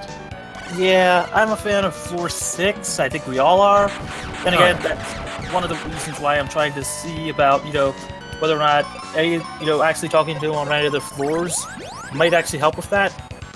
I mean, heck, if it's based off of what frame you exit, hey, I'm a fan of the gamble. 20% versus 25%. Hey, if it's a frame window, it increases the frame window. That's electric fish tank going for the harsh comment, man. Floor 6 Marsh, Cyclone floor 2. That's brutal, man. It's brutal. Yeah, it can happen. Sadly, go ahead. Yeah, go ahead, man. Okay, so actually the first time I ever raced against Cyclone, it was really unfortunate because I actually ended up winning the race. I should never have won that race, but he had a floor 1, and I had, I think, a floor 5? I forget my exact floors, but he had climbed through the whole Pazuzu's tower, went up all the way to the 7th floor, went down to the 2nd floor, forgot to hit the switch, and exited out to talk to Pazuzu on floor 1, and had to re-climb the entire tower all over again. Oh, I felt so bad. Like, he should have crushed me in that race, but, yeah, that exit button is really close. Like, that's something that scares, I think, all us runners, is that you try to do the menu so fast, and it's so easy to accidentally click exit. Like, I've hovered that spell so many times. And 1 sec, Marsh is just about to go into his Dullahan fight, while Cyclone talking to Otto, which I'm a fan. I don't know about you, but why couldn't you have just named him Sid? Just why? Yeah, one of the few Final Fantasy games that doesn't have Sid, correct? Because, I mean, most of them do, if not all of them. But the game is definitely not a traditional Final Fantasy game. Though I really do think that, well, I'd say the most nod to him would probably be, what, naming Ben Sid? Oh, God, yeah. Yeah, and actually, Silverfire, I think, were we racing together when that happened? It was you, me, and some DDR noob where you accidentally exited? I don't know if that was that 3-way race, but yeah, when that happens, I mean, I don't know if that's why some racers go to Kaylee for her heals. I still kind of do it. I mean, technically you use less seeds that way too, but I know some racers will use your partner's heal spell because they don't have exit, and it's a little safer. It takes a little bit more time to get over there, and you technically use less seeds, but I know for me, I'm just a fan of just straight up, just if I'm going to do that, I'll just straight up just take the extra second and just menu down. Yeah. But you see Mars working on his Dullahan fight. Looks like he's on the 2nd part. Yeah, and he's seated up, so he's pretty much through this. I notice a lot of people do it differently, where they'll leave Kaylee on auto, or they'll just manually AoE cure every round.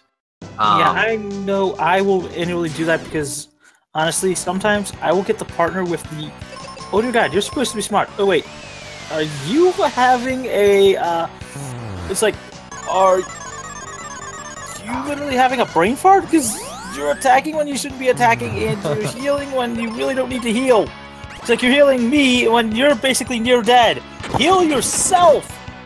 Who cares about me? You will wife me after this! Yeah, and actually, he's trolling a little bit on Marsh's fight. Hasn't been too bad. Could have been worse, but those few crits on Benjamin and the sleeps are really making this fight way longer than it should be.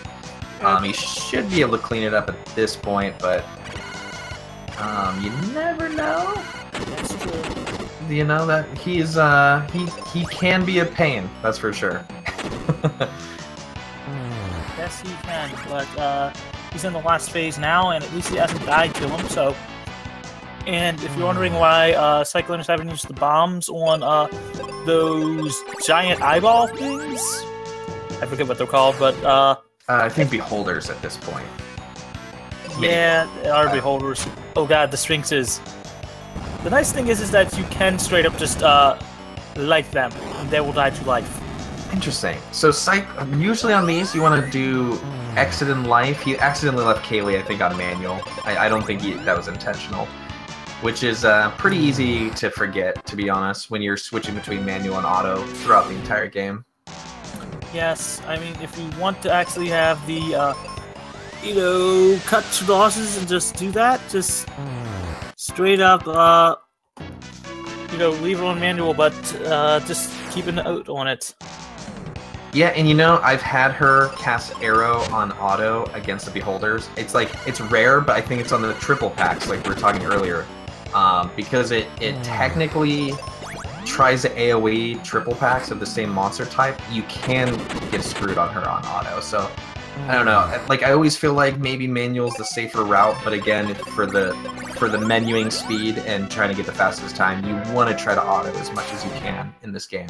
Because that just saves those split seconds every single fight. Yeah. But it's rare. So as you see, Cyclone left her on auto and she axed. Like, I've seen it not axe. It's so rare, but it'll happen occasionally. I don't know why, but I don't know why either. I mean, it's The game's got its quirks. The game's got its charms. The game's great really game. amusing. And both of them are now on Pazuzu's Tower. Best game ever, right? Yeah. I mean, it is a fun game. It is a fun game. There are no better games. So, wow. Cyclone's actually on an amazing pace. If he doesn't get trolled, wow. Yeah, let's see. Doom Castle. So, usually about the time between Doom Castle and Pazuzu is gonna be roughly 30 minutes, unless you get a really clean Doom Castle, which can happen. So, depending, yeah, he could be low 2s. He could be a 205, especially if he gets a floor 6. He could technically PB on this run, the way it's been going. Oh, not you just could probably that. say that every run. Well, that is true. If he actually gets an insanely good RNG, he has a shot of actually getting a sub 2. But that's going to take some really good luck, but that's the luck of the game here. Yeah, I mean, if he gets a floor 6 and every boss just turns around and lets you hit him in the back, you could technically do it at this point. That's for sure. Yeah, but then again, the final boss will automatically do that anyway, so... Yeah. And none of the monsters troll you either. I mean, like, he would have to pick up the luck spree at this point. But yeah, I mean, this game's known to do it, so... I mean, if you guys ever saw the world records, like with El Magus and stuff, he had a horrible early game, and then the game just opened up itself and just stopped trolling, which was amazing. Yeah, I mean, there are times where it's just like, yeah, I've had a horrible early game, but my Pazuzu Towers are just like, what the hell? What the hell? I just got a floor 6? It's just like... And I'm not even playing that well? It's like... Yeah, what? And then you PB by like 7 minutes. You're like, man, did not expect that. Which is why you should just always play the game out every single time. Yeah, I mean, heck, God. Okay, so my first attempt at, like, getting through the game completely, recently, I accidentally soft-locked myself just before the end of the game. At like, what, 3:30ish at the time. My next, my next run, which was the actual, which was my race, I finished about, 3:49. Okay. So that's just purely so. Yeah, I would have had another half an hour to go on that one. So I just basically took about 40 minutes off of one run to another, without even practicing. That's just how you could describe the game. Oh, yeah. And just something I thought I'd mention. So at Pazuzu's Tower, this is the point where you end up using all your heal potions. You'll see both runners have an empty slot now on their 4th inventory slot. That is definitely intentional, and that sets up pretty much the final glitch of the game. You have to do it in a very particular order, or you could completely soft lock your run, and that's it. But if you pick up any more items after that, well, once you get done Captain Mac's ship and pick up, Phoebe for the last time, and go back to the ship, you're good. Yeah. But if you pick up any other items before then, you're basically screwed. Because you will basically prevent yourself from leaving. Yeah, it's the final spot of being soft locked. Especially when you're first learning the game, I've seen people save at right after Pazuzu's Tower, just in case you accidentally screw up. It's really not that hard. Essentially, you get Ruben into your party, you do the ship, and then you talk to Odo. I got that backwards. you talk to Odo before you have Ruben in your party. Kaylee leaves, Ruben comes in, then you do the potion. I don't know, my brain is all over the place today. I don't know what's going on. It happens. It just happens, but looks like Cyclone's actually really getting some decent luck, and Mars's too. Maybe we will see that double floor 6. I think, what, the first race in the tournament, we actually had a double floor 6? Wow, that is impressive. Because I know I was the second match, and going back and watching the VOD, I had a floor 6, and my opponent had, what, floor 5 or 4? I think? Yeah. Then again, I'm a fan of taking the north staircase, even though it costs me an extra battle. Let's take it straight up see. It's like, I got floor 6. You know, because you straight up, you walk down and just like, look to your left, and you see whether or not you have Pazuzu there. So you know whether or not it's like, you want to just jump for joy because, hey, I just saved 10 minutes. Yeah. Luckily, most of there's the 2 primary glitches in this game, I should say, are pretty easy to avoid soft locking. It's just if you're just going quick and you're not thinking about it, you could potentially soft lock, but it's not too difficult to avoid, especially after a couple runs. But yeah, we'll mention that as soon as it pops up. They'll be doing it right after pretty much this tower, the final glitch. Essentially, it's the whole fact of you are manipulating your items yet again to get yourself the Thunder. Is it Thunder Rock or Thunderstone? I forget. It's Thunder Rock, I think. Essentially, so that way you skip having to go to this one shrine, to go warp to this, to then basically walk right back. And essentially, so say like, okay, yeah, I've got this, but if you pick up any other items, you will lose, you know, your way back, which kind of hurts. Oh yeah, Marsh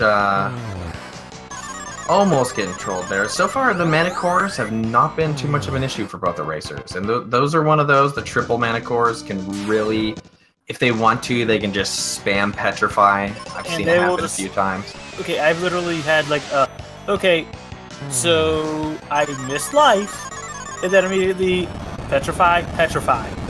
3 battles straight. Yep, only 1 death. Yeah, and Cyclone didn't die at all, if I remember right. Yeah, I think he came close, but I don't think so. Yeah, he had 1 down, but then got, I believe, the exit. Yeah. Or is the life, I forget, but because my brain. I know. But so we got the first flare. So what is it? Two mobs and a switch. We will see if it's a floor 6. Yep. Yeah, Cyclone died on Ice Golem, which wasn't too bad. He went for the risky spot and didn't resurrect Benjamin.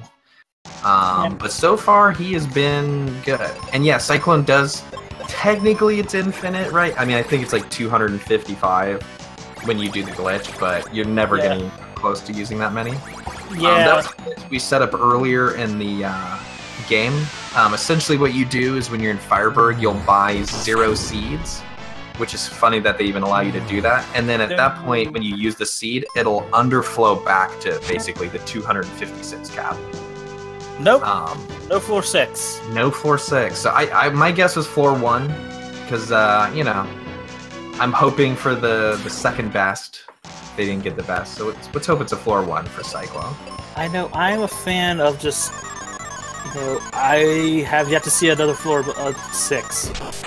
I'm wondering how long that will last, because I haven't practiced how to actually do the other floors yet.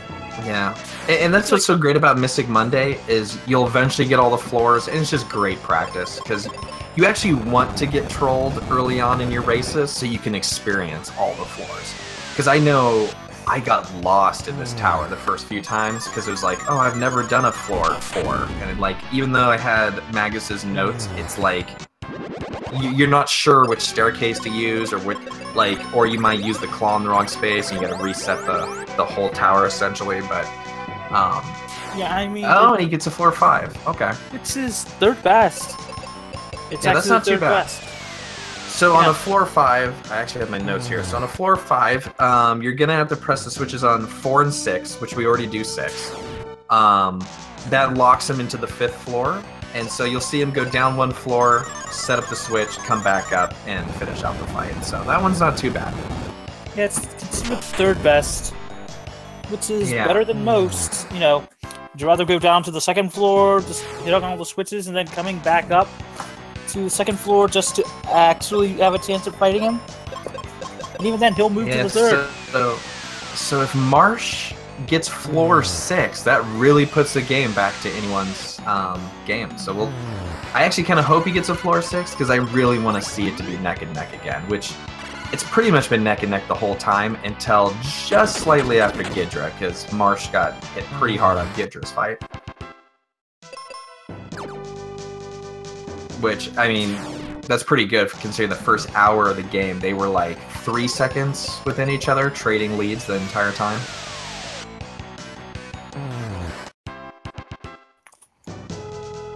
So you can see Cyclone going down the 4th floor. He'll basically do a full U around, click the switch, and then come back. I mean, it's... And if you're wondering about the floors, it's just like, we'd rather actually do as few floors as possible in this tower. Because the more enemies you gotta kill, the closer we inch to that 24, 25 level. And that basically means if we hit level 25, we're screwed. We gotta fight the final boss. And how long does that take? Yeah. And Silverfire with the knowledge bombs. So he says 13 encounter difference between 6 and 5. So yeah, Marsh, I think you're right, is about 7-8 fight difference. So yeah, if he gets a floor 6, he could technically be slightly ahead. He's what, I think 4 mobs? Yeah, 4 mobs away from finding out his destiny. So we'll see. This could pretty much make or break this run, because I mean, if he gets a floor 2, it's pretty much dead, unfortunately. But let's hope he gets it at floor 6. Keep this race really tight. Well, unless basically Pazuzu decides to basically be the world's biggest troll, which can happen. It can happen. I mean, maybe I should be more optimistic, but that's always as a runner when I'm like racing against someone and I get a floor 2. I'm just waiting for that dot dime in my mind. But technically, yeah, you could actually still win those races, especially if like they have a really bad Doom Castle, which Doom Castle can be pretty bad at times with its petrifies and paralyzes and the whole works. The whole 9 yards, because essentially, I mean, one of the funniest jokes I've seen someone actually put in there before was, okay, there was a fire section? I think that was essentially what they put down for their split for the fire section in Doom Castle. Because it's essentially Doom Castle. Okay, so yeah, Cyclone's making his way back to the 5th floor. So the question, as a casual player, what's so bad about final boss at those levels? So, basically, the problem is between Pazuzu... Oh my god, he got a floor 6! Oh my god, he got a floor 6? Marshall's a floor 6! Oh, wow, so we are back neck and neck. Oh, that's gonna make it really exciting.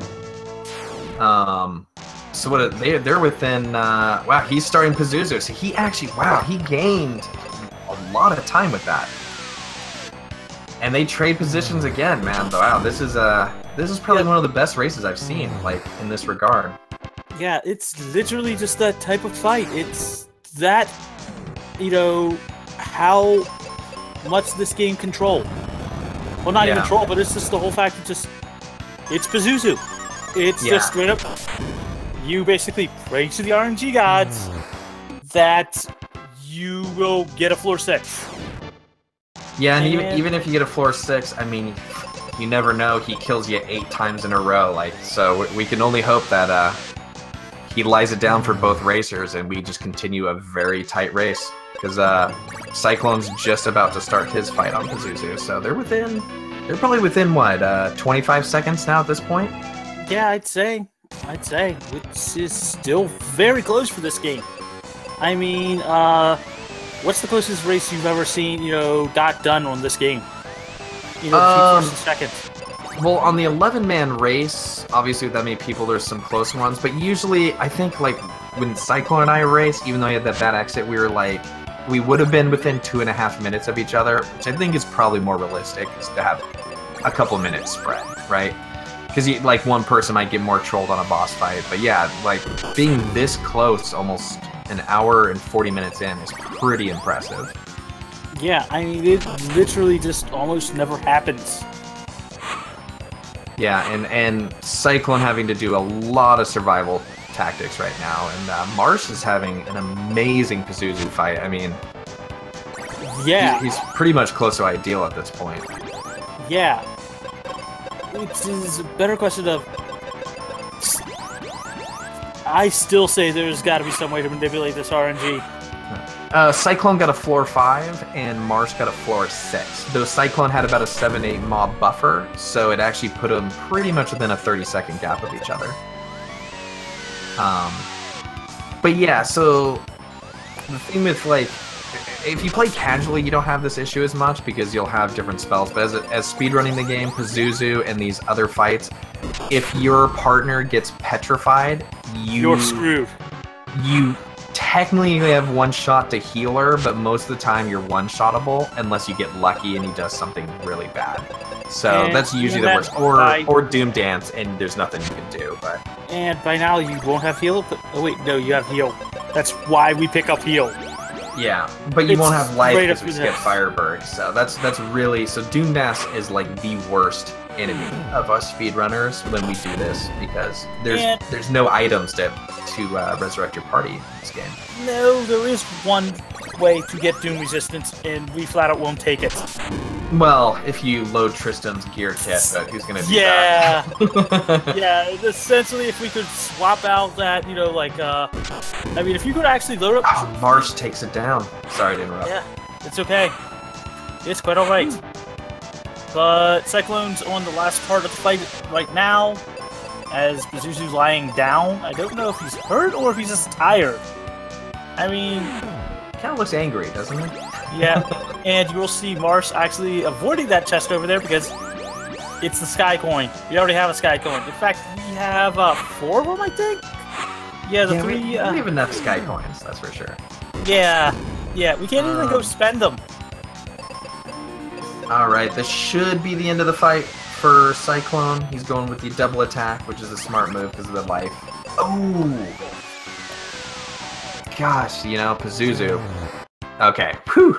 Like, if Pazuzu technically could have went before Kaylee, it's kind of rare, but if he did and went for, like, another Petrify, that would have been so horrible. It's known to happen, but I was a little worried for Cyclone on that one. Did Marsh buy his potion yet? I didn't see him. I was focused on the Pazuzu fight. No, he did not buy his potions yet. He's going to do it. Technically, this is not as fast, but maybe he was worried about soft locking. So you talk to Odo, you get Ruben. He's going to buy 0 potions, which you'll see right here. Doesn't have any. Which then overflows the inventory and gives you all the items you need. Yeah. And Cyclone picking up his cure potion.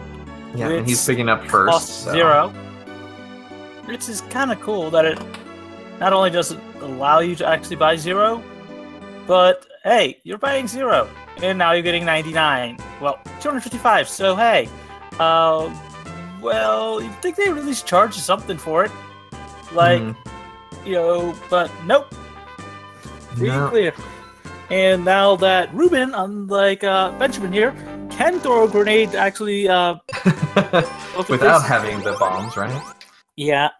Though here's something I would really love to know. Tristan, he's got the Dragon Claw. Why the hell doesn't he use it? He knows how to use it. Don't question the game. Never question the game, right? Yeah, they're within, I'd say, a good 45 seconds, probably 30, 45. They're both setting up for the ship. Now Mac's ship. He means auto. Oh yeah, I probably say auto, just as how I say it, but it's OTTO. Yeah. Not Odo from Deep Space Nine. That was my original pick of that one. Maybe it's Seen in the Skies. Yeah, could be.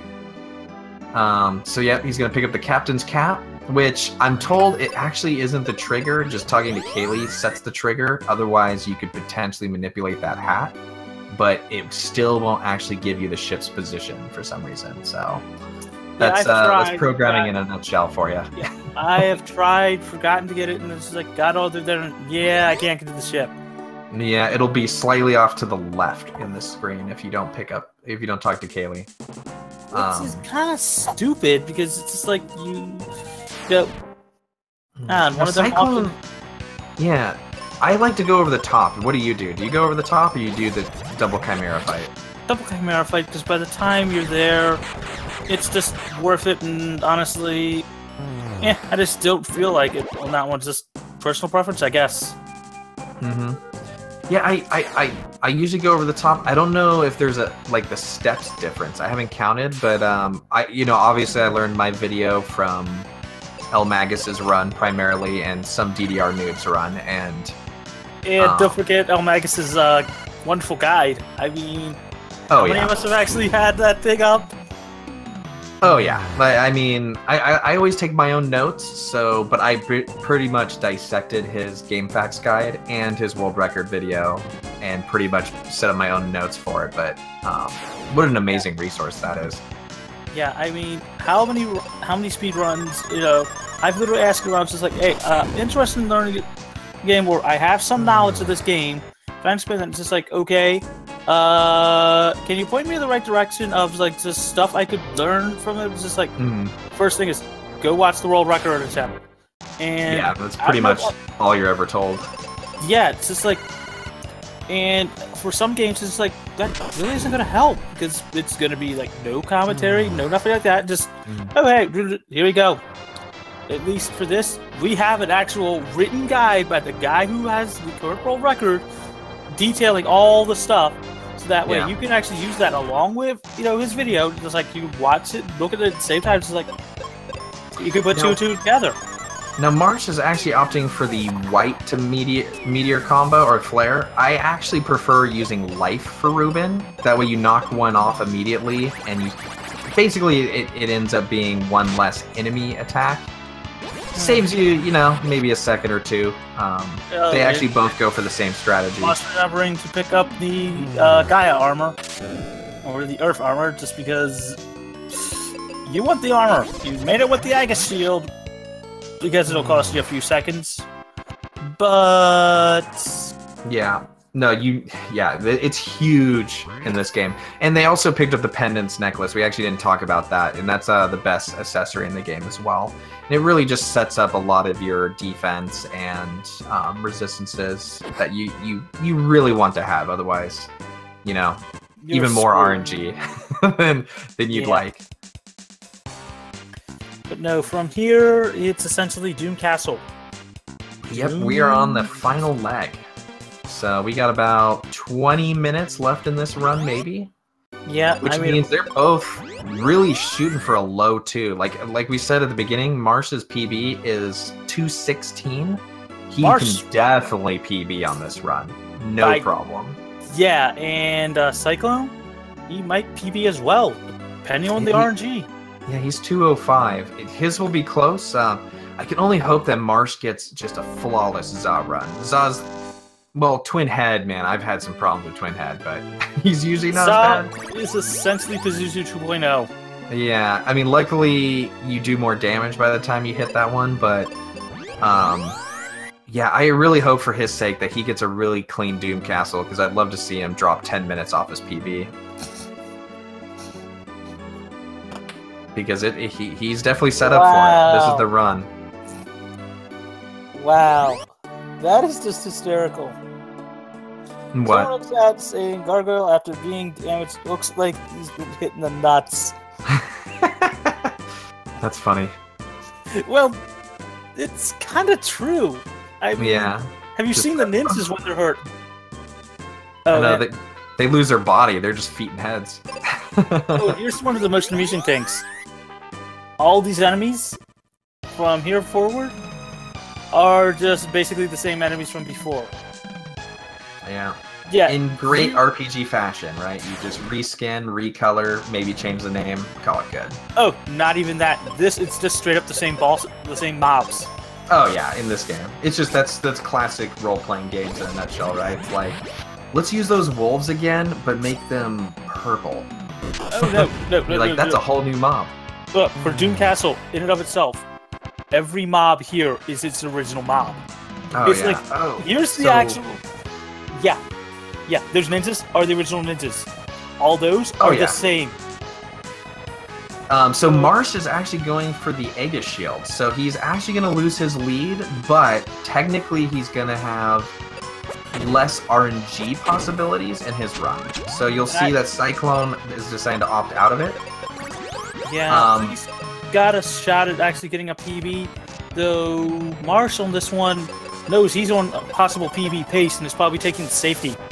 Yeah. Let me pull that up. I forget what the Aegis Shield gives you exactly. It's been a while, so I don't pick it up anymore. I did on my first few runs, but... Yeah. I just ended up screwing up, getting to the boss badly enough. It was like, hey, I'm right by there, might as well... It's like, I just ended up falling there, and it's like, okay, I'm just gonna grab it because I'm here, and might as well, and that's what I ended up doing, because, learning the Doom asshole. Okay, yeah, so Silverfire, I believe you're right. It makes Benjamin immune to Paralyze and Petrify, which, I don't know, I feel like once you get used to the game, maybe he's just not as confident in his runs yet, but technically I think you could let the Aegis Shield go for the most part, but you're only losing about a minute at most. And he's also on a good PB pace, so I'd want to take the safety there. Yeah, it's not a bad play, because you definitely can get trolled pretty hard by that. But yeah, once you're in the low 2s, you're gonna kind of have to start letting go of some of those safeties to really start breaking into that next level of the game. But yeah, so what you do see here is you'll see all the bosses are now weak to life. Apparently they didn't code in, defense for that. Oh yeah, not life. Exit. You can exit a boss now. Yeah, you can. So you can choose whether you want to exit or life the Skullrus Rex. I personally like the life because Phoebe's quicker and it kind of just gets the fight over a little bit faster since Benjamin will go after the boss. You'll also see that they're gonna exit Stone Golem. Ouch. Yeah, he took a death, unfortunately. Yeah, so they'll end up exiting the Stone Golem, and then after that, you're pretty much back to normal strats, either burning arrows, flares, whites, on the final 3 bosses. Well, the final boss will just be cure spells, but... Cure. Yeah. 4 cures and it's done. Most powerful spell in the game, the cure spell. It's but something only you pick if you're up... level 21 to 23. 24 as well, but you have to do a few other things. Yeah, you have to set it up slightly differently. I think it's 2 cures and like a flares or a white or something like that. I forget on that one. It's Omegas' guide. If someone wants to pull it up. Yeah, that one you don't really hit anymore with the way we do these runs. Like level 24 is really hard to hit. You'd have to get extremely unlucky, but with all the skips that we do, 24 is pretty much not happening anymore. Maybe on a 100% run, you might be obviously a little bit higher. I haven't done any 100% Mystic Quest runs yet. I'm actually really interested in that. Yeah, I'm a little, but at the same point, it's essentially, which reminds me, we need a chat command to actually plug the guide and the whole battle formation thing for those that are interested. Yeah, if you want to pull that up, El Magus' guide. If nothing else, you can always go to. Is it in the resources section? No, it is not. It is not. But if you just go to Game Facts, it's. Yeah, if you want to post that, and just while he's doing that, if you guys want to give the runners a follow for their amazing work, it's been really close. It's been a great race. It's pretty much anyone's game. I mean, if Wyvern decides to troll or Zud decides to stroll at this point, it's pretty much the next racer's win. So, but yeah, that Aegis Shield, it could make or break that run. He did lose his lead because of it, but Cyclone with the kill on Benjamin. So that's one of the things you're really hoping that didn't happen. So. Cyclone's probably going to be taking a death here. Yeah, there's pretty much no way out of this. So, again, that's what we were saying. These final bosses control pretty bad. That actually puts Marsh within a fight of being back neck and neck. Ooh. And I just posted the link in the chat for those that were interested in taking a look at Omegas' guide, which is essentially... If you want to learn the game, there you go. That is essentially the, guide to how to speedrun this game. Oh yeah, no, there's a few sections where it might be out of date, and you can probably ask some of the speedrunners like what they do now, but it is like 99% on point through the whole thing. Yeah, I mean, we have an actual I mean, I know someone took the time to actually make a formations guide. Ooh, petrified Phoebe. I mean, he can get a meteor out, but technically he could... Oh, he didn't go with the flare, I mean. He should have probably flared, but... Because he could have ended that in one round. He decided to go with the exit, which luckily they didn't Trying to troll play him. it easy. Yeah, he should have flared, because it gave the Cerberus one extra attempt to take him down, but... he's probably a bit nervous. He probably knows that it's pretty much neck and neck. So he is... possibly has it. He's nervous, and he's also got the whole fact of I'm going to PB. I'm going to PB. Oh yeah. I don't want to lose this PB. Yeah, it's just despite even the race is just I'm going to PB, and yeah, you know how it is being a runner. Yeah, he's 21 minutes from his PB, and there is not 21 minutes left of race. Depending on how bad the trolling gets, but he's probably close to about 10 to 15 minutes away from this. So yeah, which is, God, it'll put him at least 5 minutes ahead of his PB, if not more, if he's lucky. Yeah, I think Cyclone, he's probably gonna be within a minute of his PB. Like, I mean, he's definitely right next to his PB, if nothing else, which is really good to see. Yeah, I mean, for Marsh, he's going to be happy. I mean, he'll probably be upset that he lost the race, at least for now. I mean, who knows, but... Yeah, I mean, if you're going to lose a race, if you PB, you still feel good, you know? Like, you always got to take that one. It's like, you know, you did the best you could, the game trolls or it doesn't, but if he might PB by, like, close to 10 minutes, and that really is that'll the most cut him down part, to a 206. Yeah. He'll crack the 210 mark. Ooh, Cyclone getting the double, getting trolled again. So they are back to basically within a mob of each other once again. Oh, and he might get you double petrify. So here we go. Marsh is taking the lead. Yeah. So Marsh, he's gonna enter this fight. So they are pretty much 5 seconds within each other now. So his Aegis shield could potentially be the difference in some of these. Yeah. He cannot be petrified. So. See, he would have died right there, if nothing else. So the Aegis shield, well, he forgot to heal. Yeah. Probably should have healed, but yeah, that Aegis shield will prevent that petrify. Oh, and the earthquake when the one's down, he should have healed. He, unfortunately, forgetting to heal, which I do all the time. It's easy to forget. Oh, and Cyclone getting petrified. This is just turning out to be a little crazy right now. Yes. Yes, it is. Come on, Mars. Yeah, get the RNG, get RNG! Yeah, no, he forgot to heal. That really is unfortunate. Because he would have been ahead of Cyclone had he managed he's to gonna run. retreat. Yeah, I think that PB, he's staring at it, and he's getting a little nervous for getting some things. He wants his PB. He knows it's also neck and neck, and he also wants his PB. Yeah. Oh, and nice! He got the double instead of the triple! Perfect. So now he's back to one mob away, but that can change. So Twin Head can be extremely annoying. It's been known to happen.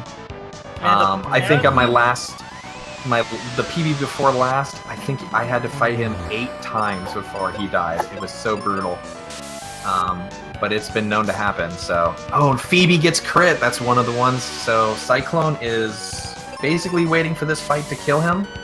Which now means Marsh is technically ahead by a few seconds. So here we are.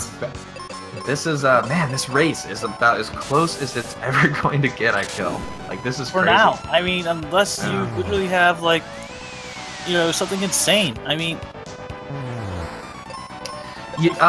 They can watch each other's streams if they want to. I don't know if they are, but technically there's nothing wrong with it because you don't gain any advantages by watching your opponent. Yeah, it's not like Zelda's randomizer, where that does give you an advantage. No, in this one, honestly, it's if you've got the internet for it, or you just want to pull it up on your phone, go ahead. It's good to know exactly where your opponent is and know whether or not you might want to YOLO. Yeah. You know, I mean, usually I don't watch my opponents because I feel like it makes me more nervous and I start getting distracted, but some players find it to be a valuable resource. I mean, it's also good because it's like, oh, you see your opponent do something cool that you didn't know could happen. It's like, I'm now going to try this in my thing. Mm-hmm. You know, it's just like, hey, I didn't know I could do that. It's just like, you know, Like, I've seen one of the runners, actually jump the actual, thing to the ice column. The actual bridge, getting perfect jumps. It's just like, I did not realize you could do that. I might be trying that during my next race. Man, they're so neck and neck. This is crazy.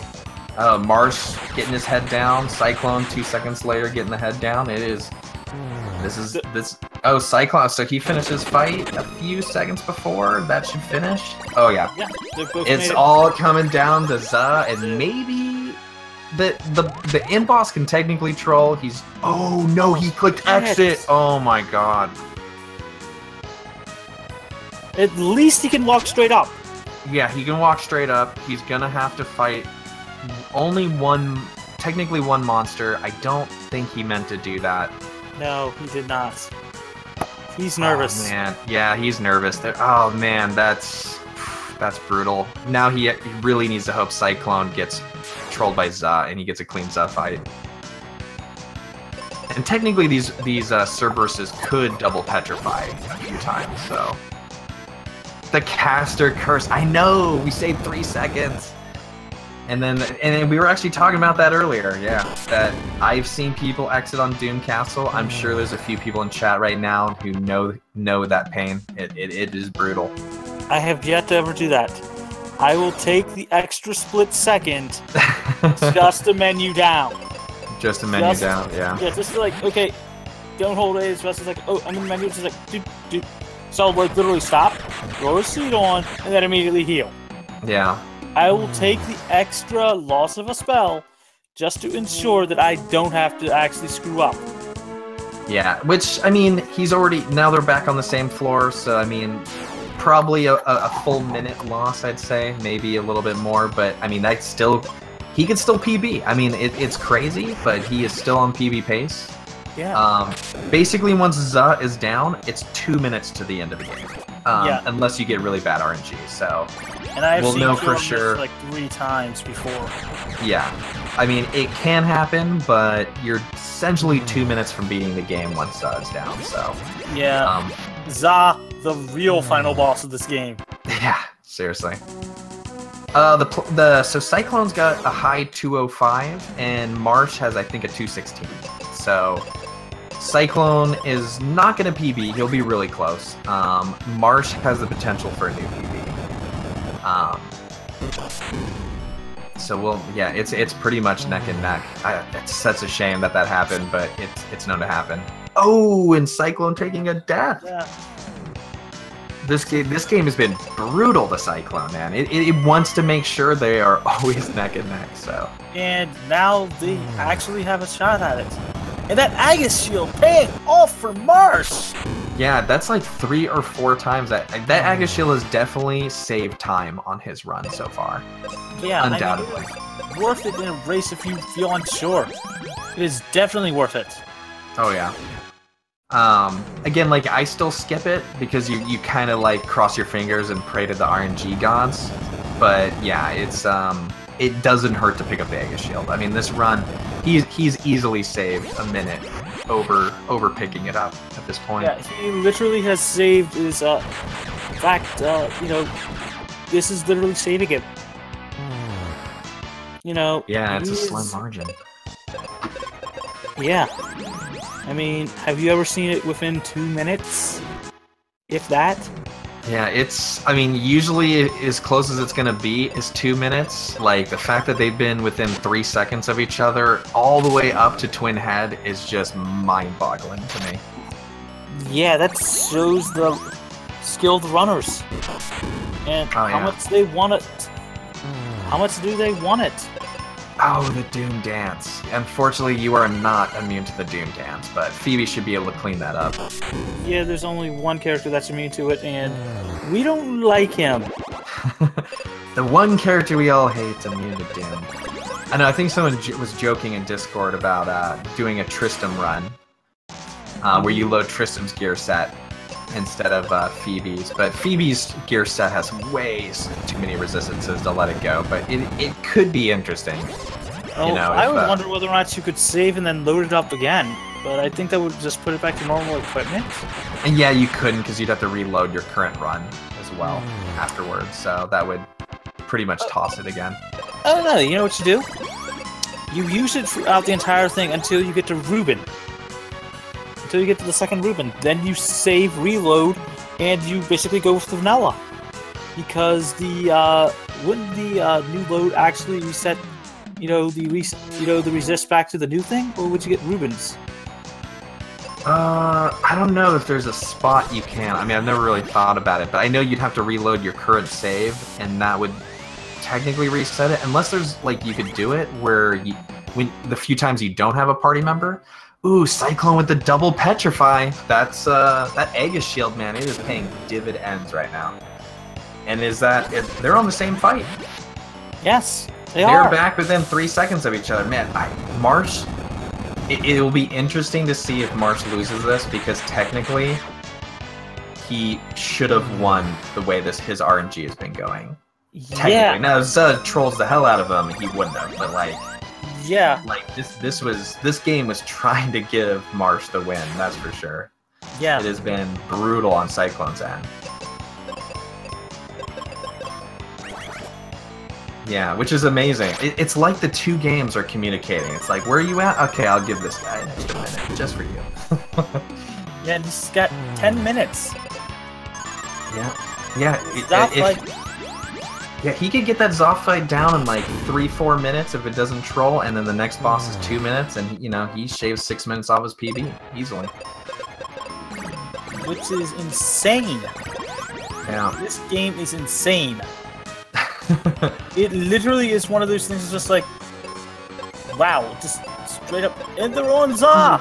Oh my god, I thought he was going to enter that fight without healing and seeding. Like, he was like, nope, he's there. Like, oh my god, he's going to do it.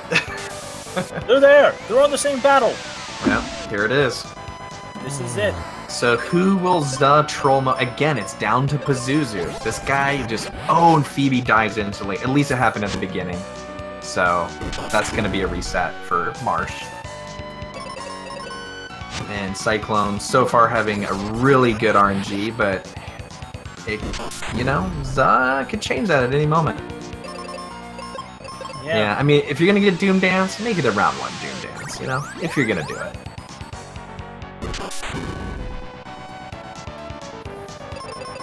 Oh, and he goes for the life on that. I didn't realize he could do that. I always do the El Magus strategy where it's the Exodin Thunder or Arrow and Thunder? Yeah, I think it's Arrow and... I think it's Exit and Arrow, but don't quote me on that one. Yeah. Well, you could probably do it in many different ways, to be honest. Yeah. Oh, Phoebe getting the Doom Dance at the end! Oh, wow. So, depending on how this goes for Marsh, man, Marsh could still win this. Or Za could technically... Okay, so Cyclone goes down. That puts Marsh back in the lead. Oh, wow. My god, here we go. Jesus, this game hurts me. This game hurts us all, but it's so fun to watch. Oh my god. Come on, Marsh. I mean, Cyclone's a great guy. I don't mean anything, but man, this game has been trying to get Marsh a PB, man. Oh, the double Doom Dance! Brutal! Jesus. And Cyclone's back in the lead. I mean, technically it's not even a lead till you get him down, but boss hit point wise, that pretty much puts Cyclone a little bit in front. But God, that caster curse. I'm so sorry, Marsh. I hope you don't hear this, but I was rooting for you. I may have been the reason why you lost. Oh man, this is so exciting. Oh, misses the Doom Dance. That's perfect. Anytime they miss the Doom Dance, I didn't have to do that. Caster grows curse 1 inch. I've done very few casting, but I'm starting to think that is not just a taboo. That caster curse is real. So let's see which wounded animation will come first, because I think Cyclone's about to hit. I'm watching the hit points. Yeah, he's gonna do his little shield. Yeah, okay, so he's on the first wounded state. Oh, they're both on the wounded state. That's what, 4 seconds? 4, maybe 5? Oh, Phoebe didn't get the heal off. Cyclone. Oh my god, but then the double doom dance! Jesus! Oh, they're both gonna reset! Oh my god, and we're back. And we're back. Jeez, this game. So, if you're Oh, well, technically, Cyclone could get insanely lucky here. It probably won't happen. I've seen it. It's possible. I have seen it. Yeah, if he Psych Shields right here... Okay, Sky Attack. That's a shame. Oh, man, that's so close. Now. That's almost worse because you want to get him out of the way. So Marsh technically is back in the lead. And Marsh still has a shot at PB. And he still has a shot at the PB. Yeah, it'll only be by a minute or two, but you'll take it. Would you rather take the win or the PB? He might get both. Just depending how this goes. This is ridiculous. Yes. This game wants it to be a close race. Oh man, this is... Wants, fans to be able to watch this and say, this is why we speedrun Mystic Quest. We're this type of thing. No, this is what makes the game so good. I mean, it's literally one of the only runs that you won't want to reset. Because you always have a chance. Oh, and he Psych Shields. That's perfect. Oh, Marsh is starting to get that RNG love. Psych Shields now. That RNG love. Oh, speedrunning this game does make you go insane, my friend. It's... Ooh, but Cyclone getting some really good damage off to a Doom Dance! Oh my god, Cyclone, I'm so sorry, bro. Wow. Dude. Wow. He... God, this is bizarre. Oh my god. Yeah. And Marsh takes it down. Oh my god. The za. Wow. Oh. Wow. That... wow. It was anyone's game. Holy crap. The only way now is the final boss being that trolly. Yeah, and hopefully he knows to pull the claw off and go to bombs or axe before the boss. I'm sure he does. Wow, Cyclone had it and lost it, and then had it and then lost it. That Z fight was insane. Actually, he can still use the claw. He's only at 21.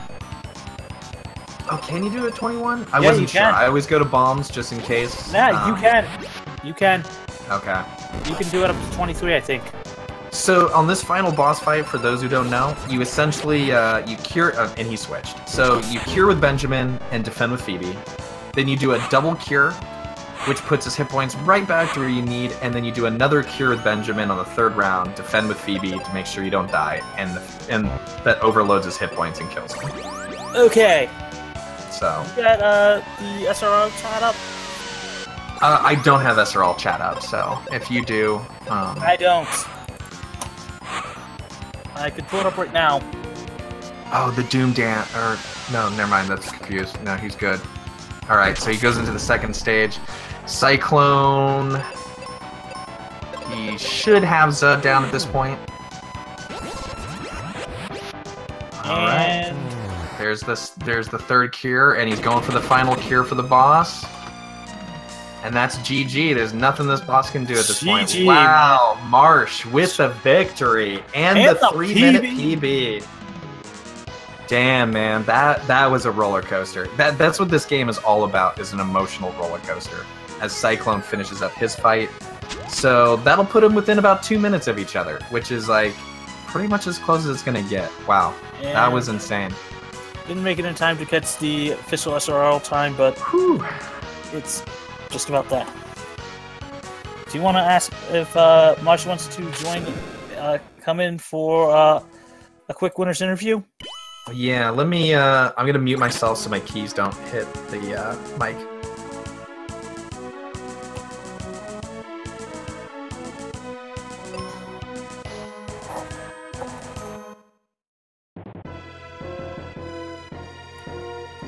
Oh, I already see him in the waiting room before I even finish typing, so I'm gonna guess that's a yes. Yes.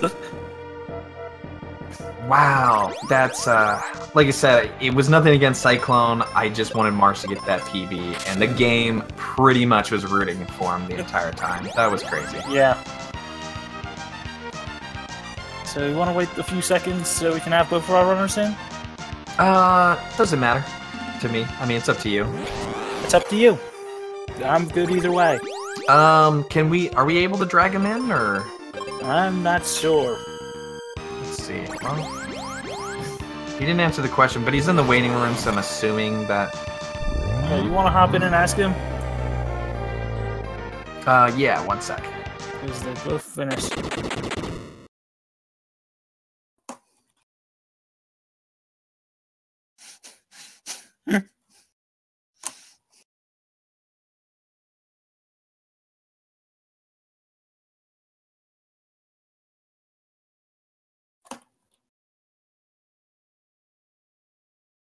Okay, I was able to. Wow, man. Hey, congrats! Thanks. I actually had the race pulled up the entire time, so I was watching it the whole time. Oh, man. Wow. Yeah, that Zub fight at the end. You guys were within 3 seconds of each other, all the way up to like Pazuzu's tower, and then you got a floor 6. Oh yeah. Last time in 3 seconds. Yeah. A minute and 3 seconds difference. Yeah, about a minute and 3 seconds. Yeah.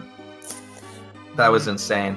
I was so worried for you too. I knew you had to have been nervous because you exited out of the after Wyvern, and I was oh my god, like that's not even the first time I did that. Last time I did an exit accidentally. I was in Pazuzu's tower. I got a floor 6. I was right in front of him, getting ready to heal, going to cure myself, and I used exit. Yeah, no, we've all been there. This was during a not a tournament, but a marathon. Mm-hmm. So, yeah, that was fun. But still, man, gotta be a bro. Yeah, man, that was it came down to I mean, it was crazy because the game wanted you to win. I mean, it like kept giving you opportunities, and then Cyclone would kind of pull ahead a little bit, and then it would give you that little extra RNG love, and man, it just made it so exciting to watch. So, I was excited just watching the race. How close we were. 1 second, I'll get your opponent in his ear as well. Yeah, let's get Cyclone in here. Because even then, that was only a minute and 40 difference, roughly. Oh, man, that was insane. Yes. Yeah, follow the runners, guys. They really deserve it. Hi. Hi. Hey, Cyclone. Hey.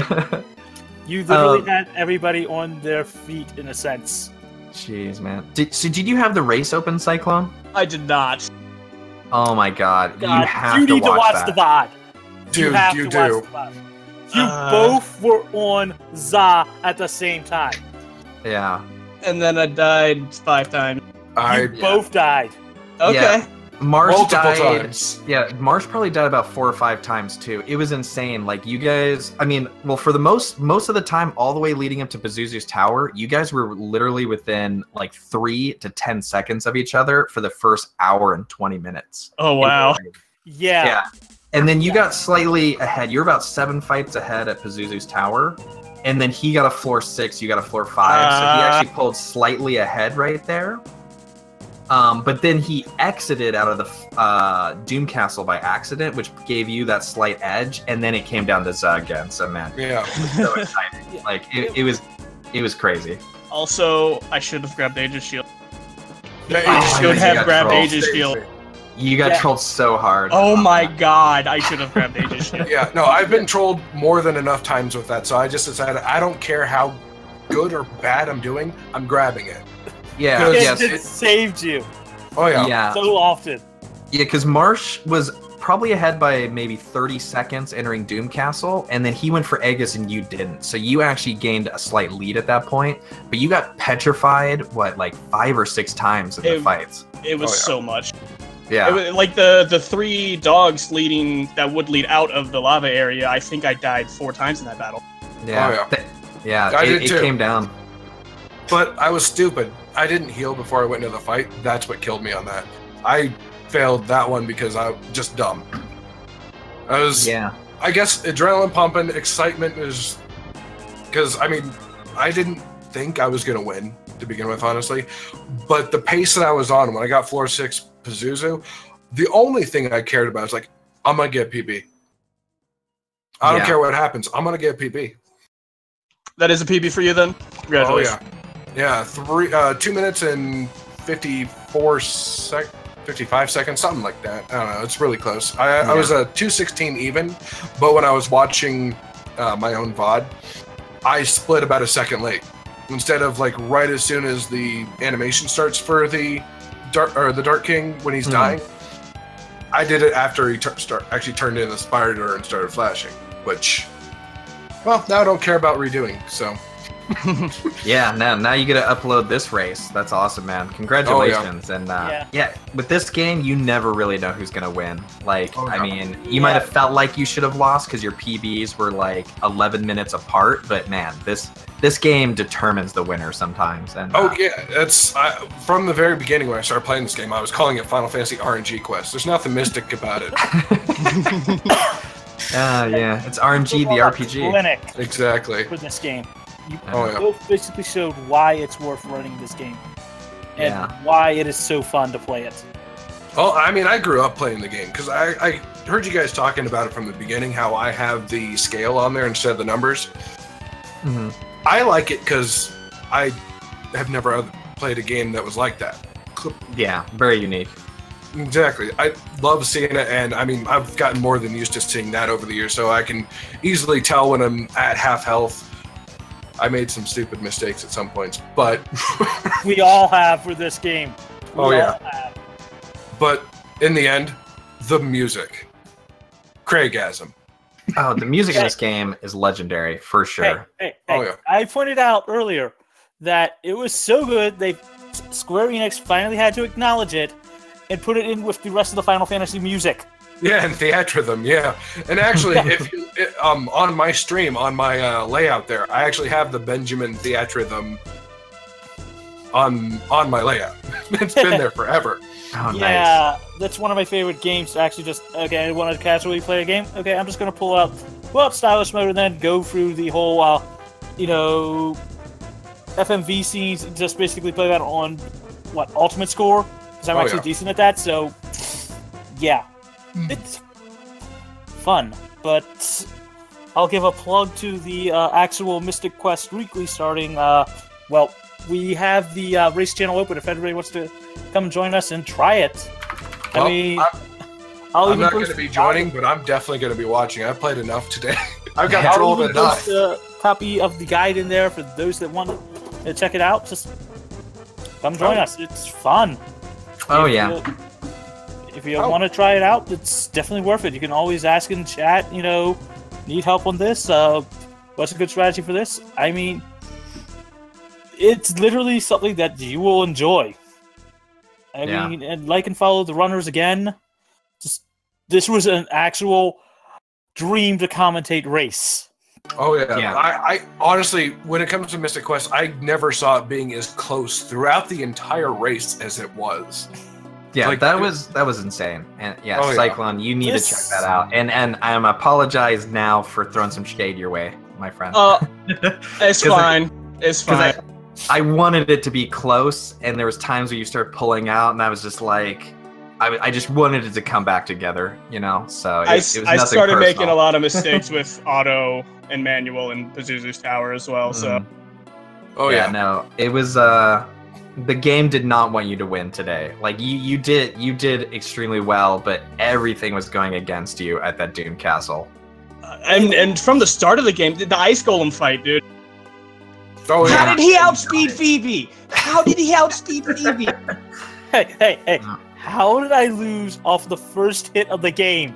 How did the behemoth crit? I have had that. It's literally just like, okay, I get it. It's like, hit.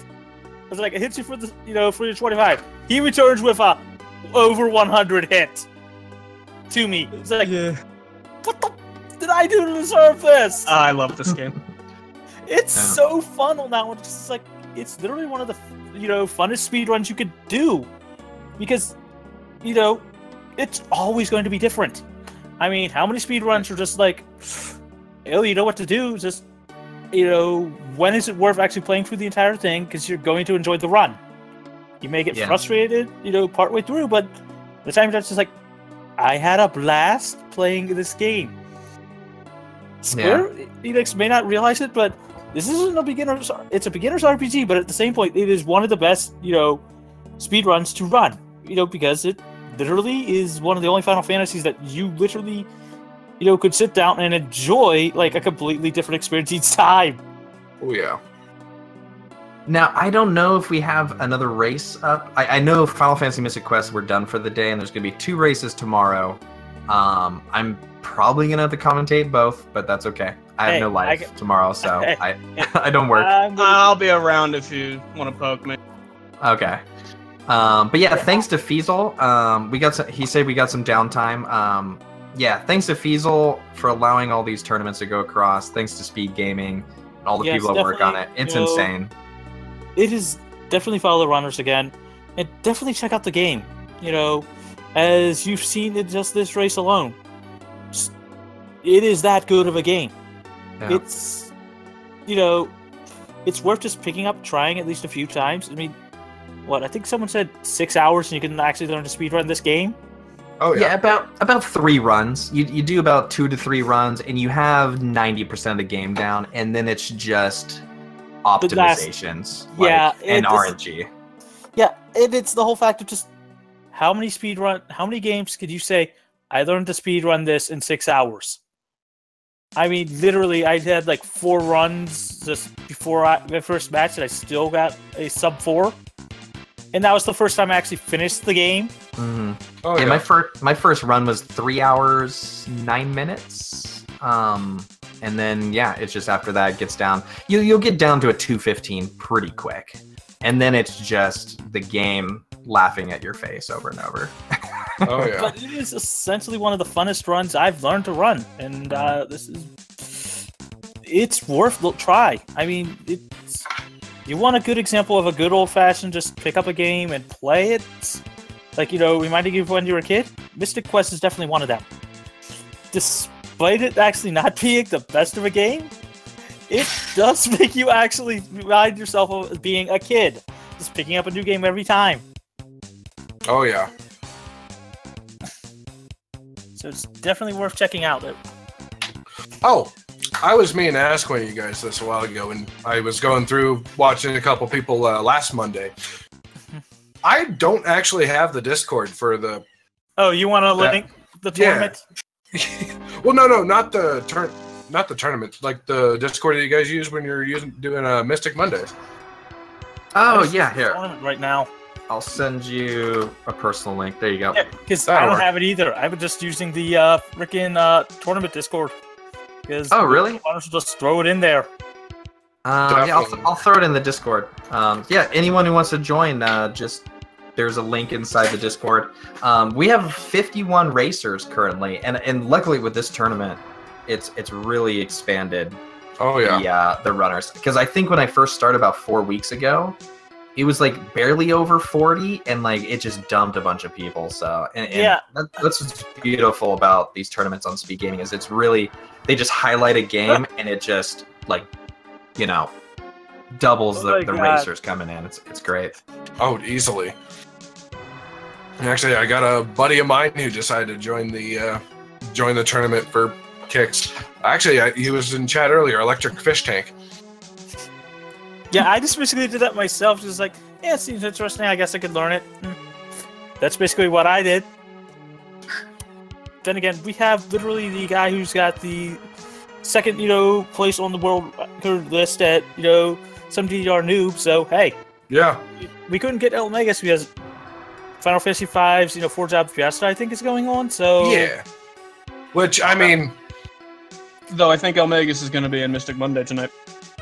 Yeah. Probably. So, yeah, that'd be cool. Don't see him in yet, but still. Oh, if you guys can make it, join in. That's directed just to chat. I mean, I've been dumping his actual guide in there just for the fact of you want an interesting run to learn, go try it. Oh yeah. We really need to get a command set up for that one and the Discord for those that actually are interested. It'll bring you back to your youth. Because You can play horribly and still get a sub-3 time. Right? I used exit. And you got a sub-3 time. Oh, man. As soon as I clicked that button, though, I wanted to kick myself. But, I mean, out of all the places that you can use exit, that's probably not the worst. Yeah. There's a bit of walking. Where precisely were you? It was literally right after Twin Head. I went to heal myself up, and I clicked A before I clicked down. That's not that bad. Yeah. No, it's not. The worst place I ever used exit, I got a floor 6 Pazuzu, was going to heal myself up before the fight, and I Oh no. just exit. I've exited on the way down. I was on like floor 3 or something on the way down, and I exited out. Yeah, And hadn't hit the switch yet. Oh, yeah, I mentioned that during the race because you and I are racing together, and I should have lost by like 18 minutes at least. And you had a floor 1, and you exited before you hit the switch on floor 2. It was like, I have yet to get any of the floor but a floor 6, so... well, you're a crossed my lucky fingers man, right so... That's not something to get used to. Hey, As soon as hey, why do you think I'm trying to figure out whether or not actually talking to him on the first floor actually alters the RNG? Yeah. If it works, I want to pass that along to everybody else, because that tower is a nightmare. And Wait, if we can skip that tower, then... I actually wasn't paying too close of attention. Wait, does anyone else actually talk to the little girl when you first go into Pazuzu's tower, or do you just walk right by her? I talk talk to her. and then I Okay. just go straight over to floor 1 because he's there. You can talk to him. It takes a longer text box to do that, but at the same point, so far from what I've heard, 3 floor 6s, 1 floor 4, and 1 floor 2. That has been it out of the 5 tests. Yeah. So- let me know after 100 tests. Hey, Yeah. hey, I'm working on it. But still, even if it increases the frame window by like 5 frames, it gives you about a 15 window frame maybe to possibly manipulate it to a floor 6. Hey, it's 15 frames. It gives you time. Oh yeah. Well, I gotta head out of here. Awesome race, guys. Wow, like that one was so good. Cyclone, you definitely need to watch it. Sorry you lost this one, man. That the game hated on you, but it's definitely worth watching for sure. The game, anytime the game can just decide, nah, bruh. You just no. You sit in that corner. Yeah. Like, okay, being trolled by the. Okay, what is the most times you've lost to the first boss? 7 times in a row. The behemoth. Yes. Yeah. In my it was my, I think my 218 PB in the beginning of the video. I kept it in there just because why not? Just kept scrolling through different names. I used a buddy of mine's name and I made a PB. I was like, awesome. But I kept the first like 7 times like, what the, should I just, no, we're doing this today. If I die, I'm resetting. If I Yeah, essentially that's the game in a nutshell. It is so worth it. It's like any boss can just decide, nah, mechanics aren't gonna work. I've like 6 or 7 times I've used life on that Minotaur, and it's like, what was that? I know what my problem was. When I set my window color, I was 1 tick off what I intended to set it to. That affected all my RNG for the rest of the run. It can. It definitely can. Oh man, that was great though. I honestly can't believe 6th floor saved me, and not just the race itself. I mean the PB. Holy crap! Yeah, dude. Congrats on that. I'm in awe. At one point you had a chance at getting a sub 210. Yeah, and then Heiza, or also exit, and Gidra. But all right, well, it sounds like Mystic Monday is coming up next. How long is that, or how long before that race starts? In like 20 minutes or something like that? Yeah, we already have people reading up, but we're willing to wait on basically anybody that wants to join. All right, well, I'm down to watch some people. I'm done for the day. Hey! You want to see something interesting? I'll probably have my stuff up I'll probably give a heads up in the Discord when I get to Pazuzu's Tower so you guys can see, you know, whether or not I keep my streak alive. Definitely. I'm going to have a Khadgar open with a couple people. So. Yeah, but it's just, you know, it's like I'll route, you know, going first floor because, hey, it's the first floor. I'd rather do that and go to the upper staircase, take the extra fight, just go straight up. Hey, right. I got a floor 6. Okay, I got a floor 6. That's just the whole. I don't have to sweat it. I just straight up. Oh, I see him. I got floor 6. Okay. Well, that's 10 minutes off the off the run. Oh, easily. It's like, I'll take the extra 2 fights. I will straight up just take the extra 2 fights and just be like, it's there. Nope. Anyway. Oh man. And I got a gold split on between Zun, Dark King. Actually, this run had 4 gold splits. I actually gold split Mount Gale. Dullahan was very nice to me today. Yeah, Dullahan was not nice to me too much. I mean, he wasn't awful, but he just... Well, it was weird. I accidentally defended Benjamin on turn 1. And I think that actually helped out. Yeah, it can. Because usually what happens is he's like at 50 HP after turn 1. Every single time. Oh, generally, yeah. Very true. Very true. Well, I'll see anybody that's going to join us for the weekly, but until then, let's make sure, you know, the world's safe. The 4 crystals are found, and, well, 3 crystals, I should say, and Captain Mac gets his hat back. Exactly. That is the plot of this game, right? Basically. But All right. think most of us just forget it after a while because we're usually scrolling by that, and most of the plot is basically given in the first 10 minutes. Plot? What plot? My village is gone. I'm never going to speak of that again. I have an allowance, even though my parents are probably dead. I'm pretty sure the plot is, hey, there's a legend about the tower and a warrior's going to save the world. Get to the end of the game, turns out the bad guy made up the legend. That's the plot. Yeah, that is basically the plot. Final Fantasy Mystic Quest. Prophecy is made up and the story doesn't matter. Yeah. And it's a beginner's RPG. Yeah. Oh, and what's even worse, they gave away a free copy of the guide to anybody that wanted it. That's a free mail-in. Yeah. It's like the instructional booklet itself has the guide up to, I think, what was it? Either the first boss, or either up to Skull, or either up to Flamer's Rex, or I want to say even the Squidite? Not sure. Whatever. I do know there's a guide to it, and they gave it away for free. Yep. Because they really wanted you to know the game. Exactly. Alright, well, that's it for me. Well, that was a great race. I'll make me a drink and watch some other Mystic Quest runs. Oh, ain't for me, but I'll be running one. So, anybody that wants to watch some, you're welcome to join us. Until next time, just keep holding A. Good fight and good night. Thank you.